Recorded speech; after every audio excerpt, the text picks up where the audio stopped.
Hey guys, how are you all? Today we are back with another blazing Naruto story. What if Naruto was ignored by his parents and raised by Madara Uchiha? If you enjoyed this video, then please like, share and do comment. And also check the description to original creator of this beautiful creation. So let's start the story. Naruto walked through the streets of Konoha, his face brimming with tears. Tonight was his 7th birthday, a day where a child is supposed to celebrate together with his parents. But his birthday in existence was ignored and forgotten by his so-called parents. Instead, they opted to focus all their attention on his heroic older twin brother Nawaki. Naruto and Nawaki, they were like different sides of the same coin, like the sun and the moon. Naruto was a carbon copy of his father. He was lean for his and slightly above average height. His sky blues, however, were dimmed with sadness and betrayal. Like his father, his hair was spiky yellow and reached his mid-back. Once upon a time he had imitated his father's hairstyle, specifically hoping to gain the attention of his parents, but it was all for naught. There was time when Naruto was like any other kid, full of life and brightness. However, now Naruto was quiet and full of sadness. Cultivated through the neglect of his parents and the bullying brother. In his sadness, Naruto turned to books, hoping to one day become powerful enough to gain the attention of his parents. Nawaki was a mixture, to say, of his parents. He had blonde hair, but it was not as vibrant as Naruto's, and a chubby build that he had gotten from being spoiled to the core. His eyes were caramel brown. He had never known of anything else but of life of luxury where he could do no wrong. This in turn had given him a rotten personality. He would play pranks, both harmless and harmful, and blamed on someone else once he had ascertained that he could get away with it. More often than not, the scapegoat was Naruto. Nawaki, having everything given to him on a whim, had in turn made him lazy and arrogant, believing himself to be a gift from Kami. The two brothers hated each other. Naruto hates Nawaki for his despicable attitude and actions towards him, and for stealing all the attention away from his parents, as more likely than not Nawaki would do something to draw Minato's and Tsunade's attention away from him. Nawaki on his part simply despised Naruto for his existence, seeing him nothing but a mistake in his perfect world. Naruto kept walking and walking, not knowing where to go. Suddenly he heard a scream to his right. Due his self-trained reflex, Naruto turned to the source of the sound. It was from the Uchiha district. Naruto began running to the entrance of the Uchiha district, and passed through, going to the source of the sound. Naruto had a sense of dread as he saw the silence from the Uchiha clan's compound, with the still wet blood increasing the dread. Once he had arrived, he found his classmate Sasuke lying on the ground writhing in agony, with his brother Itachi standing in front of him. "Naruto-sama, why are you here?" Itachi asked. Naruto on his part gulped as he stared into Itachi's emotionless coal-black eyes. "I heard a scream." Naruto replied with his shaking voice. "I see," Itachi said as he looked into Naruto's blue eyes. "I'm sorry, Naruto-sama, please forgive me for this." Itachi's previous dull black eyes lit up to show the signature ability of the Uchiha clan, the Sharingan. Itachi wasn't done, however. His Sharingan's tomos began to merge to form a tri-pronged shuriken. Tsukuyomi.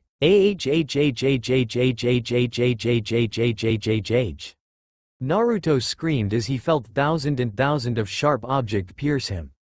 To his relief, it wasn't much longer that he lost consciousness. When Naruto opened his eyes again, he didn't know where he was. All that he knew was that he was in a clan compound, a very rich and powerful clan by the looks of it. Naruto looks around to see anybody else, but to his surprise he saw no one, even though the compound was very large. Curious, Naruto stood up and started to walk around. Naruto found that there were various rooms. Each room contained various amounts of scrolls and books that had large amounts of knowledge and what seemed like a journal of someone's life. Naruto, who developed a habit of learning everything he can, even though he stopped trying to impress his parents, so he began to read starting from the basics. Once Naruto had finished what he wanted, he went outside and noticed that the sun hadn't even moved. What's more, he noticed that he wasn't even hungry. Strange, I know that I haven't been reading for at least a couple of hours now, but why am I not hungry? Suddenly Naruto recalled some information he just read. It said that for some shinobi they had an inner world where their inner mind created a world based on the person. But if that's true, why is there so much knowledge here? I don't recall having learned so much. Deciding that he wanted to find out, Naruto continued to walk to what he instinctively knew as the center of the compound. As he neared the compound, Naruto looked in bewilderment at the clan symbols that were engraved into the walls. They were the clan symbol of the Uchiha clan. Naruto suddenly was reminded about Itachi and the clan massacre, but he shook those thoughts out of his head, not wanting to remember the horrific event. Naruto continued to walk towards the middle of his inner world. When he made it to the center, he found a man with long black hair and red shinobi armor from the olden days, chained in glowing grue chains that felt like chakra. Black chakra seemed to forcibly exude out of the man and followed the chain up to the sun. At least that seemed like where the chain came from. But what surprised him the most was the kanji for seal that was in front of the man. But who is the man? It seemed to me as he is sealed inside me. But who is he? Naruto kept pondering to himself, but suddenly it clicked. Naruto had read from the scrolls about Senju Hashirama and the encounters with him.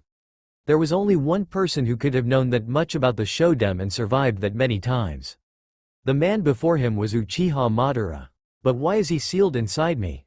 Could it be that Sandaime-sama sealed it inside me the day he sealed the Kyuubi inside Nawaki? No, it couldn't be possible. Uchiha Madara is long dead. Resolving to find out, Naruto went back to the various rooms and began reading. As Naruto read the scrolls and books, absorbing knowledge, days and weeks passed. At least that was what it seemed Naruto. Naruto learned that some of the rooms were locked, and no matter what Naruto did, he could never get in. It seemed like the knowledge inside there could not be accessed at the moment, so Naruto changed his goal to learn how to exit his mind and enter it. But that didn't mean Naruto didn't read the scrolls or books that interested him. Far from it, Naruto actually spent more time reading than to find a way out. Among those books contained various chakra control exercises, chakra affinity, use of Sharingan, and a whole lot of jutsus. The reason Naruto read about how to use the Sharingan was simple. He figured that he was absorbing Madara's powers from the chain as it connected to the sun, to which Naruto thought represented him. One day Naruto finally found the information he needed. He read it once, twice, and even thrice before he attempted. He sat down in a meditative position and closed his eyes before starting to concentrate. When he opened his eyes again, he found himself staring at a white ceiling. Hospital, huh? With a groan he got up. Looking around, he saw no one at his beside. Naruto looked down depressingly. Ah, hello. A voice cut through the silence. He looked up to see a sliver-haired shinobi with a small ponytail and glasses looking him. Why, yes? Naruto asked, finding out that his mouth was quite dry. The shinobi, who seemed to be a genin, sighed in relief. Annoyance? Naruto didn't know, but the genin took care of Naruto, bringing him up to date. Naruto found out from Kabuto, the name that the genin in front him gave to him, that he had been unconscious for about a month and a half. Yet no one visited him, no one. Naruto clutched his fists angrily at that. Thanking Kabuto and doctor that Kabuto brought, Naruto went back to sleep, knowing that he will able to be discharged tomorrow. Naruto walked towards his house, the Namikaze estate, after having just been discharged from the hospital. When he walked inside, he saw no one greeted him. His father was said to be meeting the fire daimyo this week, so it was to be expected. His brother was probably at the ninja school while his mother was inside the house. Naruto looked around the house before finding his mother at the garden. Naruto walked towards his mother and stood in front of her. "What do you want, bastard?" she said with venom lacing every word. Bastard, that was what she called him whenever Minato wasn't around. Naruto studied her. For as long as he could remember, his mother hated but she doted and loved Nawaki, who was said to be his twin brother. Was it because he was second born? Was it? Naruto intended to find out. Why do you hate me? Am I not your son? Naruto asked pleadingly. His mother, Namikaze Senju Tsunade, looked at Naruto's eyes with her own, staring into them for an indefinitely amount of time. Suddenly she slapped Naruto in the cheek, so hard it made him bleed from his nose and mouth.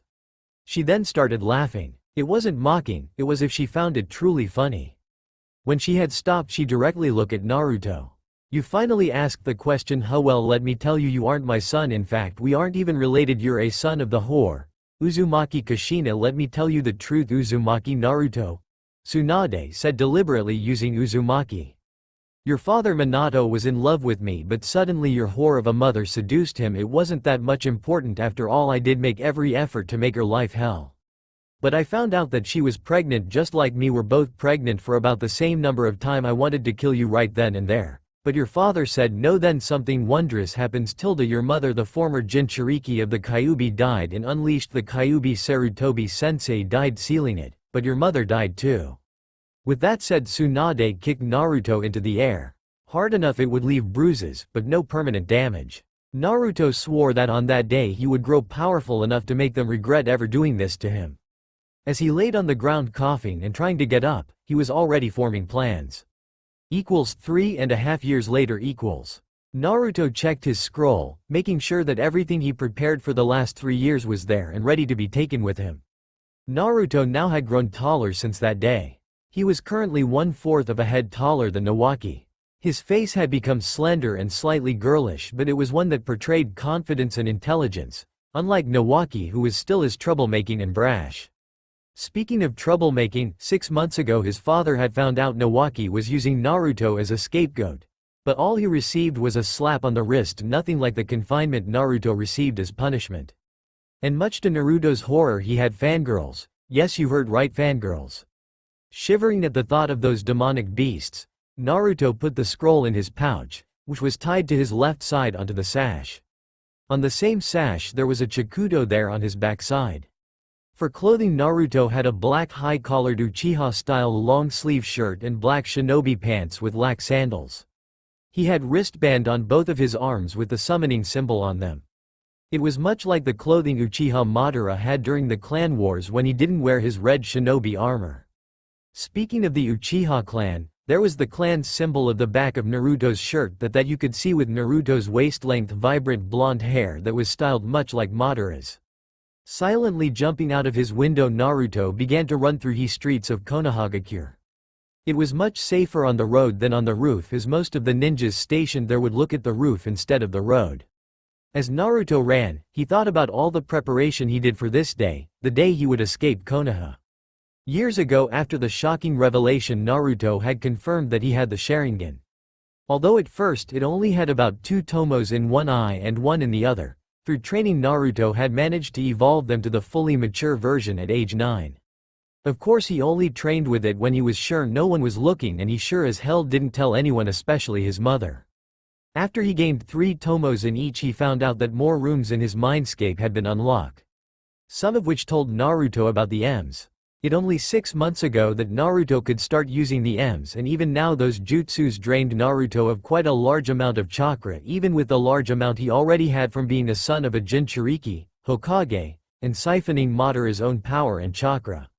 In the past few years, Naruto had been slowly stealing his father's Hiraishin no Jutsu kunais, taking only a little amount each time so that his father wouldn't notice. He had also copied the scrolls of various jutsu into a scroll that he had on him. It consisted of the Hiraishin no Jutsu, Rasengan, and many Raiden, Fuuten, and Kaden jutsus. That wasn't all. Naruto had made Kakashi show him his prized technique Chidori. Naruto used his Sharingan to copy the jutsu, discreetly of course. He didn't want his secret to be found out so soon after all. He also looked and found files on his mother. From what Naruto gathered, first, his father was in love with his mother first and Tsunade second. The reason his father even loved Tsunade was because his father, Namikaze effing Minato, broke up with his mother Kushina and started to go out with Tsunade. But he and his mother made up and started to go out again. But it turned out Minato didn't dump Tsunade, no, he started to two-time both of them. Damn bastard, Naruto thought. But there was a good thing that came out of it.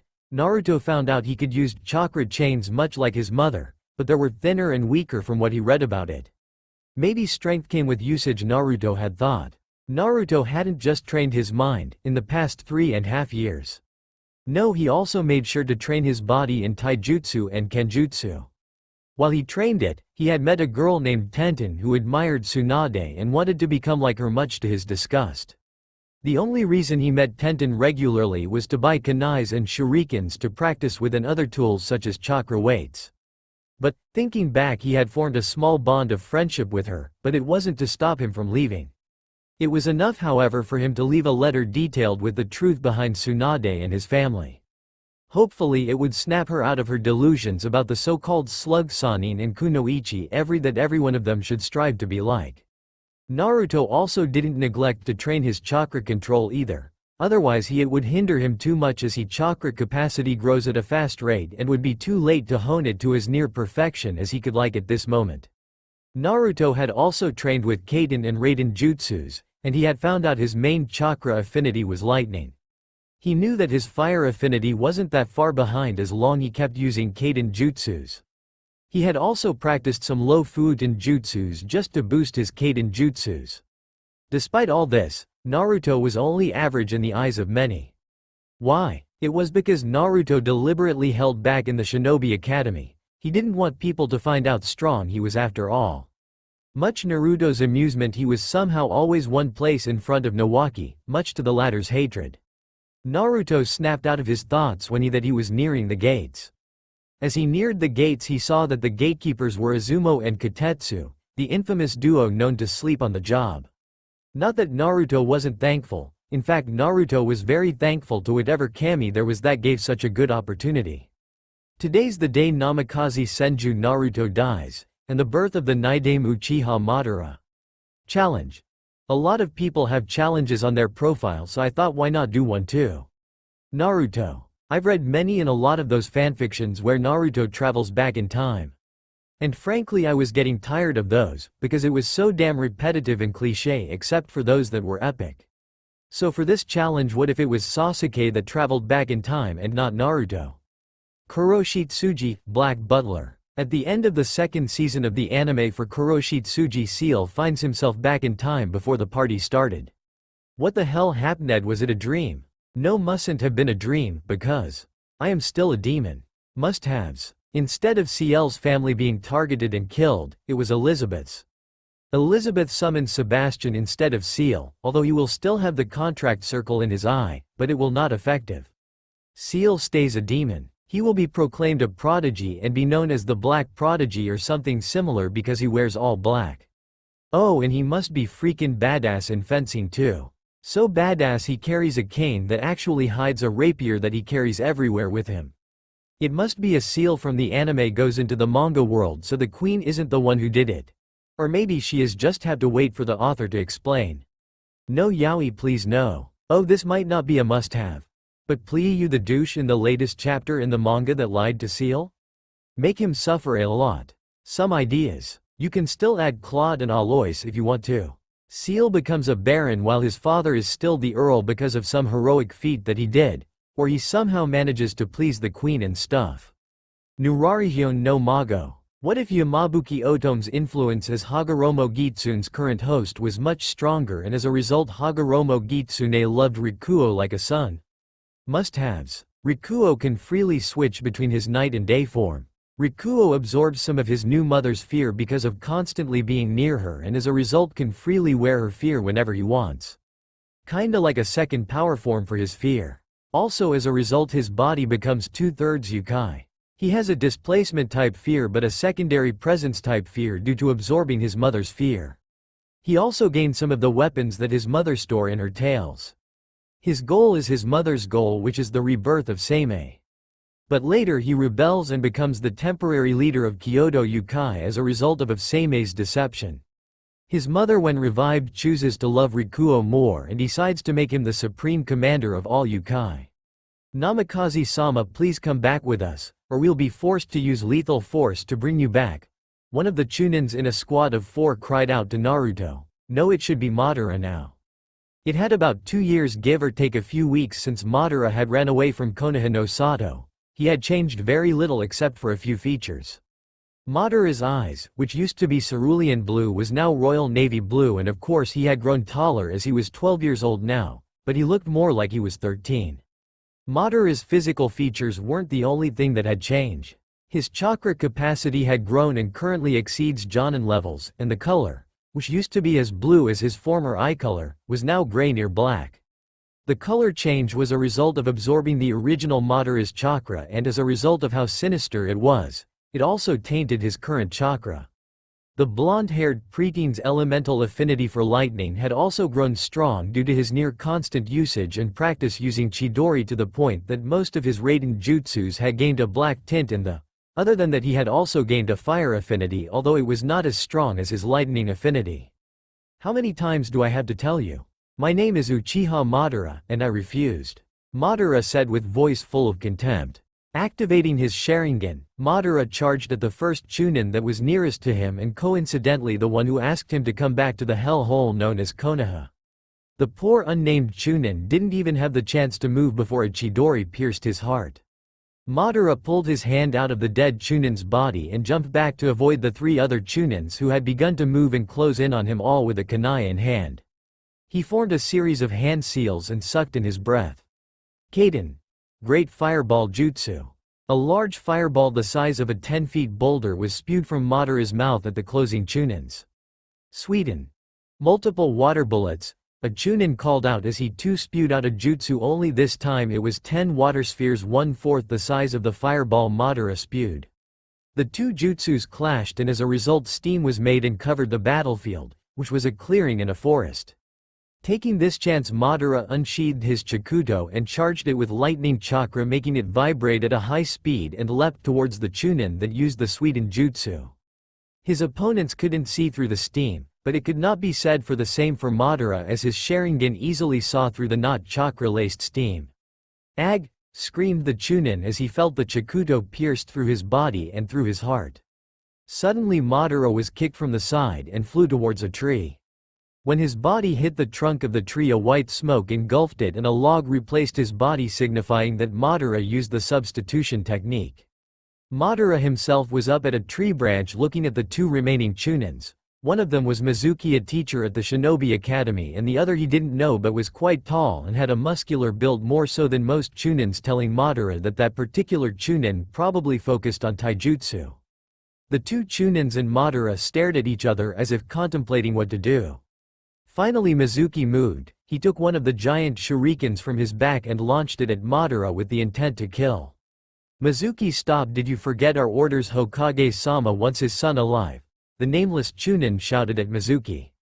Madara for his part didn't move from his spot on the branch and instead closed his eyes. Mizuki smiled evilly, while the other Chunin gasped in horror, not wanting to explain to his leader why his son was dead when he had specifically told them not to kill him at any cost. When Madara opened his eyes again, his body was covered in a thick layer of gray near black lightning and there was the sound of 1,000 chirping birds coming from him. Madara used his left arm and deflected the shuriken barehanded without the use of any weapon or his Chikuto, as he had already sheathed it. There wasn't even a scratch on his skin from the shuriken, making the Chunin duo gasp in shock. The lightning that covered Madara's body was a technique he created called Chidori Shiru, 1000 birds shell. It was a jutsu based off the Sandaime and Yondaime Raikage's lightning armor, only it used Chidori as a base. Madara created the jutsu to supplement his body strength and speed because he was still young, and being young as he was, his body wasn't developed enough for taijutsu against stronger opponents, and so he would be at a disadvantage at close combat. Like the lightning armor, it greatly increases his power and speed. Not only that, it also hardens his skin and clothes like the original technique while giving a shock to any opponents who touches him without protection from it. Unfortunately, it doesn't increase his reaction speed or nerves, but that defect was corrected through the use of the Sharingan like its derived jutsu Chidori. Currently Madara was unable to call it as quickly as Chidori, and so during a battle Madara must take time to concentrate to use it with no hand seals or go through a series of hand seals that consisted of more than 20 hand seals. Madara ran down the tree towards them at such high speeds that the two Chunins could only see a blonde and black blur headed towards them. Squelch! A sickening sound was heard as the nameless Chunin looked down at his body to see Madara stabbing him with the Yellow Flash's famous tri-pronged kunai. Before he knew it, his eyes rolled back into his head and he fell onto the ground dead. PP, please let me, forgive me, I promise I'll tell Hokage-sama that you don't want to go back. Mizuki, the white-haired Chunin, begged as he fell onto his bum and tried to crawl away. Madara slowly began walking towards him with his Chidori Shiru dissipating as he walked towards the son of a gun. As Madara neared Mizuki, Mizuki suddenly launched him with a kunai in hand. But he unexpectedly stops with his kunai inches away from Madara's face. Mizuki's body suddenly fell onto his knees before Madara with his eyes glazed over. Tell me, Mizuki-sensei, what happened after I left Konoha? Madara asked Mizuki as his Sharingan eyes stopped spinning. After you left, the whole village was in uproar as Hokage-sama sent many teams of Anbu after you. After a week they gave up, but Hokage-sama gave an S-ranked mission to every team that was the capture of his son, you, alive. Mizuki replied with saliva coming out of his mouth. What about my brother and Tsunade? Madara asked again. Tsunade-sama for some reason seemed overjoyed at your departure, although she tried to hide it. Nawaki-sama was very happy and even began to brag about how he was the one who made your life hell by purposely getting you trouble along with Inuzuka Kiba. This in turn infuriated Hokage-sama. He punished Nawaki-sama dearly. Currently Nawaki-sama is 5th place in class, falling behind Uchiha Sasuke, Hyuga Hinata, Yamanaka Ino, and Haruno Sakura. Mizuki replied once again. Madara nodded, taking in the information, not knowing what to think. He killed Mizuki by slitting his throat and began walking away deep in thought. He decided that it didn't matter much as Nawaki was still his disgusting half-brother. His feeling of disgust and hatred slightly increased, as well as his feeling towards Tsunade. But he was conflicted about his father, Namikaze Minato. On one hand he was abused because of Minato not caring enough for him, but that could be attributed to Tsunade's manipulations and his duty as Hokage, which kept him busy. On the other hand, he hated his father for abandoning his mother like that and not seeing his abused state. Madara gave a sigh. Only time will tell, huh? Madara took out the tri-pronged kunai that he just used to kill the Chunins with and wiped the blood off. He still hadn't taught himself the Hiraishin no Jutsu, mostly because it would take too much time and must be done in a safe environment. Something Madara currently does not have. Madara places away the kunai into his pouch. He then stretched his hand out and plucks a leaf from one of the bushes. Staring intently at the leaf, he tried to insert his fire chakra into. At first it began to blacken and smolder a bit, but suddenly it hardened immensely, brimming with black electricity. Damn, I still can't get the hang of it. Every time that it looked like I was about to succeed, I somehow always use my lightning chakra at the last minute.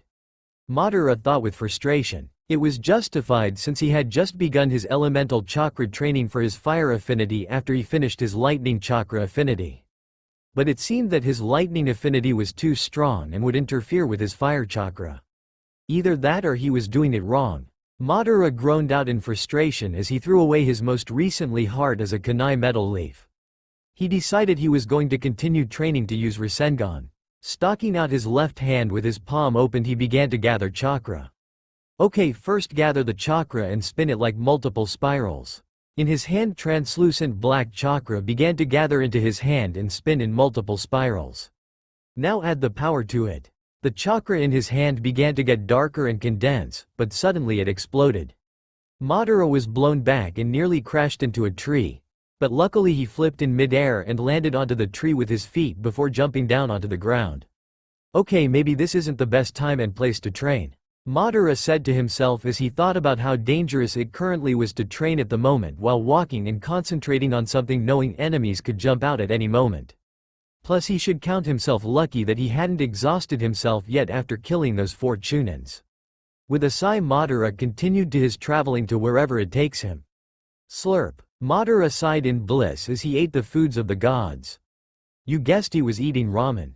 Piles upon piles of bowls laid next Madara as people stared at him, wondering, where in the hell does he fit it? It had about a few weeks since Madara's defeat of the 4 Konoha Chunins. He had arrived at Tanzuku town just today. Madara hadn't eaten anything yet, so he was hungry. Suddenly he was attracted to a heavenly smell. It led him to the town's most famous ramen stall. To Madara's immense fury, he found a couple of thugs trying to extort from the owner, and so in an act of God, he punished them for tainting the sacred place. The stall owner was so grateful that he allowed Madara to eat as much as he liked for free. Oh, that was the wrong thing to say, because judging by his face he had at the moment, he was regretting saying that to Madara. With a satisfied burp, Madara left the stall, leaving some Ryo that he knew would pay for everything he ate. Despite being told he was able to eat for free, he declined in the end. Madara still has a sense of honor, you know. Well, that and the fact the food was so good it would be a shame to close down because he ate too much without paying. Madara walking through the roads of Tanzuku, enjoying the peace and joy that radiated in the air of the town. It was nice, Madara thought, being able to walk with other humans once in a while. But there was one thing that bothered him: there is someone following him. Madara began to walk towards the exit of the town. When he had done so, he walked to a barren clearing with some large rocks. "You can come out now," Madara said, as if talking to no one at all. Suddenly a black blur appeared in front of him a couple meters away. Madara activated his Sharingan. The black blur was actually a petite female. She had short black hair that framed her face and two long braids that were bound in a white cloth ending with a golden ring. Her choice of clothing was a simple white haori that only barely reached past her waist.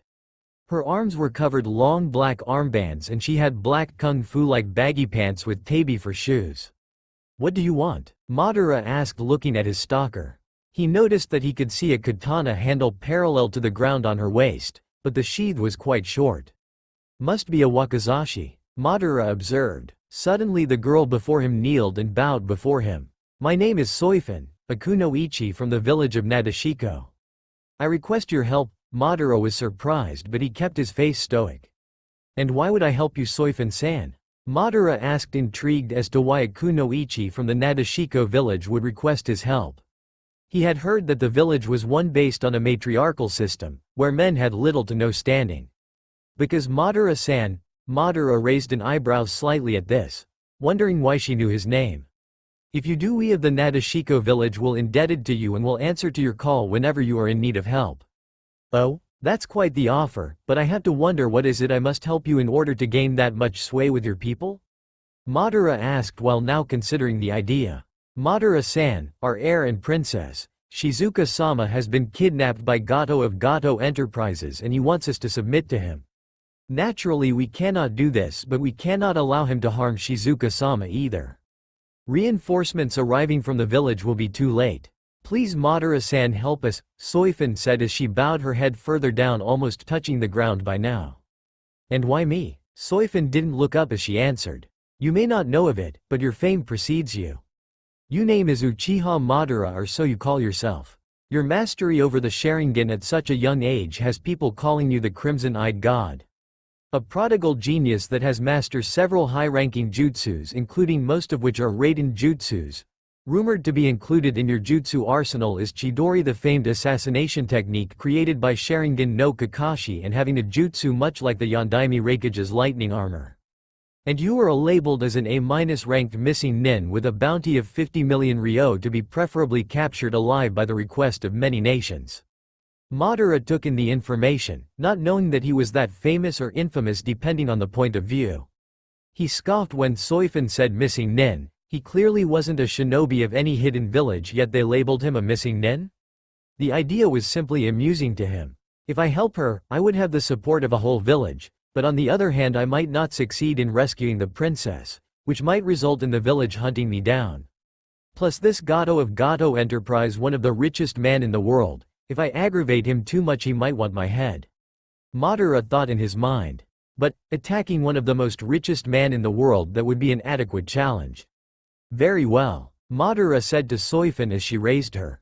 "Thank you Madara-san," Soifin said as she stood up. "Please follow me," the Nadeshiko kunoichi said as started to walk. "Soifin-san, are you the only one?" Madara asked as he started to walk with her, but still keeping a safe distance just in case this was a trap. He saw her make a pained face before she answered. "We had one other companion, Takiwa-senpai, Shizuka-sama's attendant, but they were both captured in my stead so I could escape." Madara studied Soifin closely, finding out that her regret and guilt of escaping without her companion was genuine. He reaches forward and grasped her shoulder. "Wait," Madara said as Soifin turns toward him. "Yes Madara-san? I have a quicker way," Madara said as took his hand back and bit into his thumb so that some blood leaked from it. He went through in rapid succession a series of hand seals and slammed it onto the ground. Kachiyose no Jutsu. Poof! A giant crow of at least 7 meters long from head to tail appeared. Madara jumped onto the crow's back. He had taken the crow summoning scroll during one of his days in his 3.5 years of preparation. The summoning contract was in the secret room at the Uchiha clan's Naka shrine. I think this was correct. Tell me if I was wrong. Along with various other equipments that he'd taken from there, such as his clothes and Chikudo, that being the reason there was an Uchiha clan symbol engraved on it. Think Sasuke's Chikudo, only more rectangular and pure black. Come on, Madara says as he looks at Soifin, who was staring at him with her mind going at 1,000,000 miles per hour. Ah yes, she said as she too jumped behind Madara. Go! Madara commanded his summon, and with that the crow took off. Soifin had almost fallen off when the black bird first took flight. It was only thanks to Madara, who wrapped his arm around her, that she hadn't fallen off. Thank you, Soifin said quietly and blushing, half in embarrassment at being caught looking weak and the other half due to the close proximity of her face to Madara's face. Madara didn't say anything as he moved her so that she could stand behind him without falling off. The trip the Nami no Kuni, which was the headquarters of Gato Enterprise and where Shizuka and Takiwa were imprisoned, took about 5 to 4 hours thanks the summon Madara had used as they were flying. During the trip neither of them talked much as they both were shinobi of few words. By the time they arrived it was already night time. After they had landed and dispelled the summoning, Madara followed Soifin, who led him to the family that had graciously allowed her to stay when she was recovering after escaping Gato. They walked to a house on wooden platform above a lake. Knock knock. Soifin's hand sounded as they made contact with the wooden door. Coming, the voice of a woman said, and by the sound of it she was around her 30s or less, Madara thought. The door opened to reveal a slim woman of average height, black hair and eyes, wearing some loose-fitting pants and a pink shirt. Her eyes lit up in recognition. Soifin-chan, you're back, and who's this with you? She questioned, looking at Madara. I'm her friend, the blonde Sharingan user casually answered. Soifin nodded, content with Madara's answer. Hello, my name's Tsunami. And what is yours? Tsunami asked. My name is Madara, Uchiha Madara. Madara replied. She smiled and said, please come in, Soifin-chan, Madara-kun. As she moved away from the door to allow the duo in, Soifin walked first, followed by Madara. When Madara walked in he froze at what he saw. There, sitting near the table, was a team of Konoha shinobi. The Konoha shinobi were namely Hitaki Kakashi, Uchiha Sasuke, Haruno Sakura, and finally Namikaze Senju Nawaki. Why are you here? Madara growled out, dangerously placing his hand on the handle of his Chikuto, ready to unsheath it at a moment's notice and letting loose a small amount of killing intent. The three genins, much to Madara's surprise, weren't that affected by his killing intent, although their hands reached for their kunai pouch, wary of Madara. Kakashi was already out of his chair in front of the table with a kunai in hand, ready to defend his students. Soifin looked back and forth between them before finally deciding to stand next Madara with her hand on her wakizashi, much like Madara. There was also an old man on the table with a small child there, visibly affected by Madara's killing intent as they were shaking. Tsunami, who was not the target or anywhere near the target of Madara's killing intent, was not affected. Tsunami, in an attempt to diffuse the clearly visible tension, started to speak. Madara-kun, you see, they are the team of Konoha shinobi that my father hired in order to protect him and the bridge from Gato. This is Soifin-chan and Madara-kun. Their companions was captured by Gato, and so Soifin was living here for a day or two before she went to find someone to help her. She brought back Madara-kun over here. Madara and Soifin continued their stare-off with the Konoha team, neither giving any implication that they heard Tsunami's explanation. Finally Madara made a tch sound before walking out of the door he came in from, saying, Soifin-san, I will be nearby the house if you are looking for me. Soifin nodded, indicating that she heard him, before bowing and apologizing to Tsunami. I apologize, it seems my companion has some bad experiences with Konoha in his past. She told the bridge builder's daughter. After Madara had left, each member of the Konoha team, otherwise known as Team 7, each had different thoughts about the newcomers. Kakashi was thinking about how the blonde boy called Madara that had just left. He looks so much like Sensei, so much like Naruto-kun. Is it possible it was him? But if it was him, why would he appear here of all places? And I heard he traveled alone. Plus his eyes were blue before, and the boy before me has royal navy blue colored eyes. But if it was him, I have so much questions I want to ask, such as why he left and many more. I wonder if Nawaki noticed how much he looked like Naruto-kun. Sasuke too had different thoughts, but they were on a different topic. Who is he? Is he strong? Sasuke thought as he remembered how the blonde who Tsunami said was Madara let loose some killing intent on them, and how Kakashi was wary of him by actually taking a kunai out and taking a battle stance. Plus there was also the fact that there was the Uchiha clan symbol on his sword. But does this mean he is an Uchiha? But I thought Ni-san killed them all and I have never heard of a blonde Uchiha before. Nawaki's thoughts contained something similar, only the majority of them weren't on the blonde. Who was that blondie? Whoever he is wouldn't stand a chance against me, Nawaki thought confidently. But who was the girl? She's cute, I should invite her to come with me back to Konoha. She wouldn't refuse, after all I am Namikaze Senju Nawaki. No girl should be able to say no to me. Sakura's thoughts were the simplest of all of them, namely, who was he? And his aura kinda reminded me of Sasuke-kun. That night Kakashi, Nawaki, and Sasuke slept in one room. Sakura slept in a room by herself, and Soifun slept in the same room as Tsunami due to her being uncomfortable near potential enemies such as the Konoha Nens. Madara, however, was a different story. He was currently standing in the forest near the sounds surrounding by trees with his eyes closed. Suddenly they opened and a translucent black lightning surrounded his body with the sound of over 1,000 chirping birds. Madara had activated his Chidori Shiryu. In an instant Madara drew his Chikudo that was also covered in a thin layer of lightning and cut down the trees surround him. The cut was so clean that a reflection could be seen reflecting off the stump where the tree was. Madara didn't stop there. He continued to run around in the forest at a furious pace, cutting down many trees along his way. Although Madara looked calm at the outside with his Sharingan activated, inside he was furious. He wasn't furious at Sasuke, who he recognized. He also recognized Kakashi. He was one of the many people who actually paid some attention to him when he was still in Konoha, but he had suspected that Kakashi would have paid more attention to him if Nawaki didn't interrupt them so many times, or at times Tsunade. But the one who infuriated him the most was Nawaki. Oh, how he wanted to kill him right then and there. But that kind of revenge wouldn't be satisfying. No, he would make them suffer the deepest level of hell of this world first. Throughout the night the sounds of trees falling onto the ground could be heard many times. Some were wondering what was making the sound, and one person knew who was making the sounds. That person who knew was Kakashi. He had snuck out during the night to spy on Madara. Imagine his surprise when he saw Madara cloaked in a lightning armor that reminded him of his signature technique but only black in color. What surprised him even more was the Sharingan he saw Madara had. This confused Kakashi even more. If he really is Naruto-kun, why does he have the Sharingan? Madara didn't discover that Kakashi was spying on him due to his rage clouding his senses. Otherwise he would have sensed that at least someone was spying on him. The next day, one grumpy and in an incredibly foul mood Uchiha Madara walked through the streets of the despairing town. His bad mood was only increased by the shabby and run-down condition of the place. Suddenly felt a presence behind him. Soifun-san, what is it you need? Madara asked the kunoichi, who suddenly appeared behind him and started to walk with him. Madara-san, I was wondering what course of action you are going to take to save Shizuka-sama and Takiwa-senpai. Soifun asked Madara as she was quite desperate to save her fellow comrades. First we need to gather information. It would not do well to charge in recklessly. Madara said calmly. Soifun-san, what do you currently know about Gato?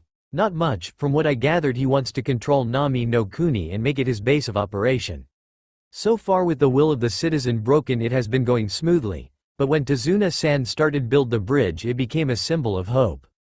The bridge, however, also will make Wave prosperous again and make Gato lose his hold on the control, and that is something he will not allow. Gato hired a missing nin, specifically Momochi Zabuza, to kill the bridge builder. Soifun informed Madara of what she currently knew of Gato. Madara seemed to think about it for a few seconds before talking again. It is safe to assume that Gato didn't only hire Zabuza, the demon of the mist, to kill Gato. For all we know, he could have hired more as assassins or as bodyguards.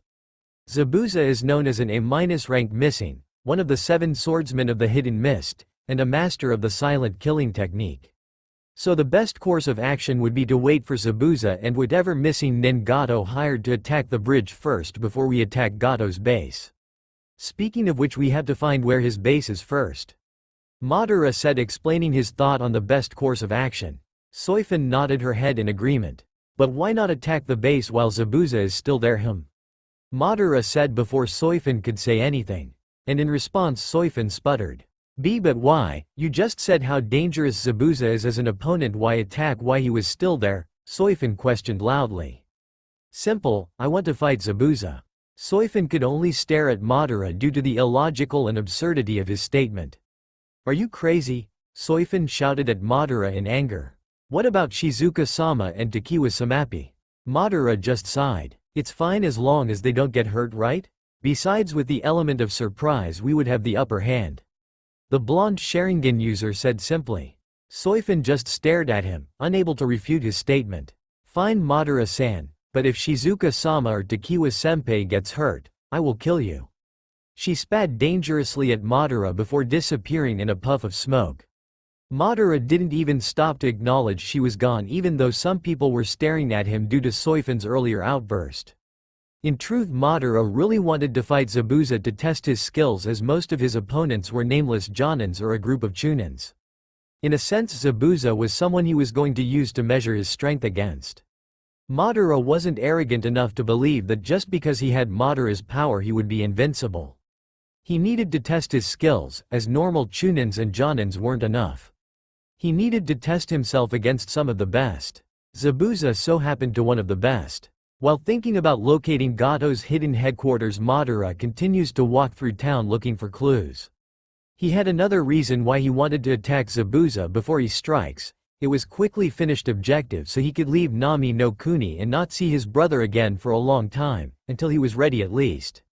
His goal was to ruin the life of his half-brother Nawaki and Senju Tsunade. In order to achieve that, he must get stronger first. Then take away all they hold dear and give them to spare. Madara knew that if he was to do that he would eventually clash with Konoha as a whole. That was why he must get stronger. Suddenly he found himself surrounded by a group of thugs. Each one of them was holding some sort of weapon, be it pipes, knives, spears, or swords. "Hey kid, we heard that you were looking for our boss," shouted one of the thugs. Something about attacking him, he continued to shout in a mocking voice. "You should know that he is the most powerful and richest man in the world. Apparently some people don't know that, and they need to be made an example out of. Starting with you, isn't that right?" the thugs said, and finished with a question to the other thugs. In response they shouted in agreement and started to charge too. Naruto sighed as he watched the idiots come at him. Seriously, how does Gato expect common thugs to protect and rule the country? If it wasn't for the balance of power that would be tipped, other ninja villages would have already conquered Nami no Kuni the first instance they heard he had overturned it. "Stop moving and stay still so I can hit you," shouted one of the thugs that surrounded Madara and tried to hit him in turns but was dodged every single time. In response, Madara just introduced his fist to the thug's face and knocked him out. The other members gaped at how easily the blonde 12-year-old incapacitated one of them. They charged forward, this time with more vigor. But it was all for naught, as they weren't trained as a shinobi was and were all knocked out by Madara. Soon there a mountain of bodies in the middle of the street made up of those thugs pile up on one another with Madara sitting on top of them. But don't worry, they aren't dead, just merely unconscious. People stared at the young blonde as he jumped off the mountain of bodies. Suddenly he disappeared in a spark of lightning. Sigh, maybe I overdid it, Madara thought as he stared down upon the street where once stood from the rooftop of a nearby building. Suddenly he caught something moving in the corner of his eye. If I remember correctly, he was one of the thugs. It seems like he ran away while I was occupied. Oh well, anyways, this convenient. I can follow him back to Gato's base. Madara thought to himself as he begun to discreetly to follow the thug. Madara followed the thug out of town and into a forest full of giant trees. As Madara followed the unknowing guide, the light from the sun diminished as they moved deeper into the core of the forest. The thug every once a while would look around to see if anyone was following him, but as he went deeper into the forest he forewent the cautiousness. Madara narrowed his eyes as he saw Gato's base. It was in the shape of two cones connected to each other by their base, and held up connected to the surrounding trees. I found the base. That was easier than I expected, Madara thought to himself. Suddenly a loud grumbling sound was heard. Maybe I should eat something before I attack, Madara thought to himself, glad that no one was nearby and saw that embarrassing moment. He jumped through the trees intent on eating something before he attacked the base. After Madara had eaten his dinner, which was a roasted rabbit he had found and killed in the forest near Tazuna's house, he decided he was going to attack the base tomorrow. It was near night time after all, and his Sharingan worked better when it was lighter, in other words when he could see more. Madara jumped onto a tree branch and sat down with his back leaning on the tree. He planned to sleep there for the night. HMPF, why don't you just give up right now, second best? A arrogant voice reached Madara ears. What do you mean, Sasuke Teme? It's obviously that I'm the better ninja. The only reason you got Rookie of the Year was because the test was flawed. An equally arrogant tone said. Madara turned his head to the left to see the Sasuke and Nawaki tree walking. There were marks on the trees made by the kunai in each of their hands. Judging by their battered bodies, they've been training how to tree walk and for a long time too. Madara thought as he watched them. Madara silently observed them as he watched them train. Truth be told, he was a bit disappointed by their skill level. He expected his half-brother to be on higher level and at least able to water walk, not still training to tree walk. His mother was supposed to be Tsunade, and no matter how much Madara loathed to admit it, she was a genius and probably had the best chakra control that ever existed. Although Tsunade probably had tried to teach Nawaki chakra control at an early age, but Nawaki probably was lazy and complained it was too much work and didn't want to do it. Tsunade, much like the doting mother, probably gave in to Nawaki's complaints. Still, if Nawaki had actually trained at an earlier age when his chakra wasn't so massive, he would have probably have excellent above-average chakra control. Madara knew his half-brother well. He was a brilliant learner, make no mistake about that, but he was unmotivated and lazy, which was why he was as weak as he was now. Madara suspected that if he actually trained hard, he would have been a Chunin, possibly Jonin by now. Sasuke, on the other hand, was also a brilliant learner with a lot of potential, not on the genius level Itachi is, but with time could surpass him. Madara suspected the reason Sasuke didn't know the tree walking yet was because no one was able to teach it to him due to the fact that all his clan members were dead, and so he had to train himself. What do you think? A voice suddenly asked Madara from nearby. Madara didn't even turn his head as he knew Sharingan no Kakashi was on a branch near him and had been there for a while since Madara started to watch the two Konoha genins. As much as I loathe to admit it, their progress at tree walking is abnormal. If it was a regular genin, it might have taken them days or weeks to make the same progress they're currently making. Kakashi inwardly smiled at the praise for some reason. Years ago he had wished to train Naruto too, but his hopes had been dashed when Naruto ran away. He knew Naruto would have been the perfect student. He knew he was a genius, unlike his mother and father who couldn't tell but hid it. But despite all this, he was quite unpredictable. But he had to settle with Nawaki, and he wasn't saying that Nawaki was a bad student, but he thought Nawaki was just too straightforward and boring like Sasuke. However, Namikaze Senju Nawaki is lazy. I suspect that the only reason he is trying so hard right now is because of his rival, the last Uchiha. Kakashi this time inwardly frowned, although he couldn't refute that statement. From what he's seen of the older Namikaze brother, he was a genius in his opinion, but as the blonde before him said, Nawaki was lazy. He could learn most jutsu and concept easily, but if it took too much effort he would give up almost immediately unless something motivated him, say a rival. Speaking of blondes, I guess you would know a lot of things about him as he is your older brother, right, Naruto-kun? Kakashi asked, not 100% that the young man before him was who he had called him. He was only 50% sure. Half-brother, Madara said, not refuting the statement but neither confirming it. What? Kakashi exclaimed. I said Nawaki is my half-brother.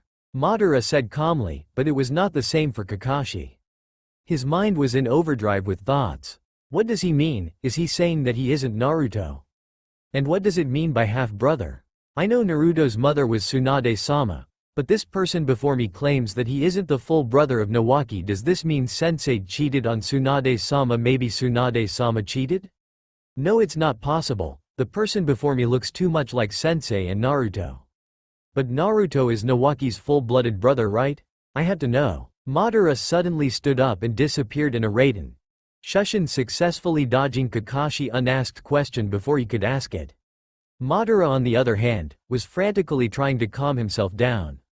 He hadn't planned to tell Kakashi so much. Kakashi was one of the people who he felt actually cared for him despite their few interactions. But he knew where Kakashi's loyalties lied, and he couldn't afford to stay at Nami no Kuni any longer than he needed. He had just hoped that Kakashi would think him as an illegitimate child of the Yondaime, although he could already be considered that, after all. His father was only officially married to the slug Sanin and not his mother. With that thought, Madara produced 3 shadow clones to keep a lookout before he went to sleep. The next morning one of his clones woke him up. Madara then dispelled his clone and sat down near the fire and picked up the cooked rabbit his clone had made for him. Eating the rabbit, Madara thought about his future. He needed allies, that was a given. But he needed allies that were strong enough to take on a hidden village. But the problem was gathering them and making them join his cause. He didn't need revenge-obsessed allies either. No, he needed allies that would follow him and not backstab him given the chance. That was the reason he had decided to save the princess of the Nadeshiko village after all. He shook his head as he finished his rabbit. He decided he still had time, he would gather allies along his travels, and he was after all only 12 and nowhere near his full potential. With his breakfast done, Madara began to tree jump to Gato's base. When he arrived there he noticed that there wasn't as many guards as he saw yesterday. Madara's first thought of action was to launch one of his JMD, Jutsu of Mass Destruction XD. But that might harm the Nadeshiko Kunoichis, so he refrained from doing that. Instead he did a henge on himself to look like one of the thugs he saw yesterday. He began walking towards the entrance of the base, but a guard tried to stop him. Not really in the mood to act and take things slowly, Madara activated his Sharingan and hypnotized the guard into letting him through. Madara maneuvered through the corridors of the base, but there surprisingly few guards. He sensed something amiss but he decided to check every corner of the base first. He checked the dungeons, nearly every room, and finally he came into what seemed like Gato's office but still couldn't find his targets. Pattern. The door to the office opened and 2 Ronins came in. What caught his eyes was the person they had over their shoulder. It was Tsunami, daughter of the bridge builder. The other one had Inari, the grandson. "Who are you?" the one without any clothes on his chest demanded in a rude tone. Madara, who knew that the 2 Ronin were no real threat to him, decided to dispel the genjutsu he casted onto himself. "Wah!" the 2 Ronins cried out in unison. Madara's Sharingan spun madly and soon both the Ronin's eyes glazed over and dropped what Madara assumed to be future hostages. "Tell me where the Kunoichis from the Nadeshiko village are?" Madara demanded of the 2 hypnotized men. The one with the beanie answered. "Gato-sama has gone with some hired thugs to the bridge. He probably brought the 2 Kunoichi with him." "Why?" Gato-sama decided that Zabuza and his apprentice wasn't worth the money and decided to get rid of the shinobis and Tazuna with the thugs. "Then where is he right now?" "Gato-sama wanted to meet with us on his private yacht, so he is probably on the yacht with his hired hands too." "I see," Madara said. Without any mercy Madara drew his Chikuto and sliced their heads off. After that he made the clone hand seal and summoned 1 shadow clone. The clone nodded towards the original and took the Tsunami and Inari and escaped the base with the original following him. As soon as they got out of the forest they split up, with the original heading Gato and the clone bringing the former hostages to safety. Madara ran along the edge of the lake through town. Once he saw that the road would diverge from the lake edge he jumped off the road and used his water walking skills to run towards the mist, which had the highest chance of Gato being there. Madara slowed his run into a slow walk as he walked through the mist, hoping to use his ears to locate the yacht. Madara kept walking through as he strained his ears locating the boat. He cursed himself as he realized how much he relied on his eyes. It was a weakness, his reliance on his eyes was a weakness. Luckily for him the thugs on Gato's boat were obnoxiously loud and he located them easily as he followed their voices. Madara briefly wondered where Soifun was before dismissing it as he sped through a couple of hand seals. Genjutsu. Temple of Nirvana Jutsu. White feathers started to fall upon the area and within seconds the ruckus from the boat had quieted down until a morbid silence settled into the area. Madara waited a bit longer to make sure the thugs were caught in his genjutsu before he jumped onto boat.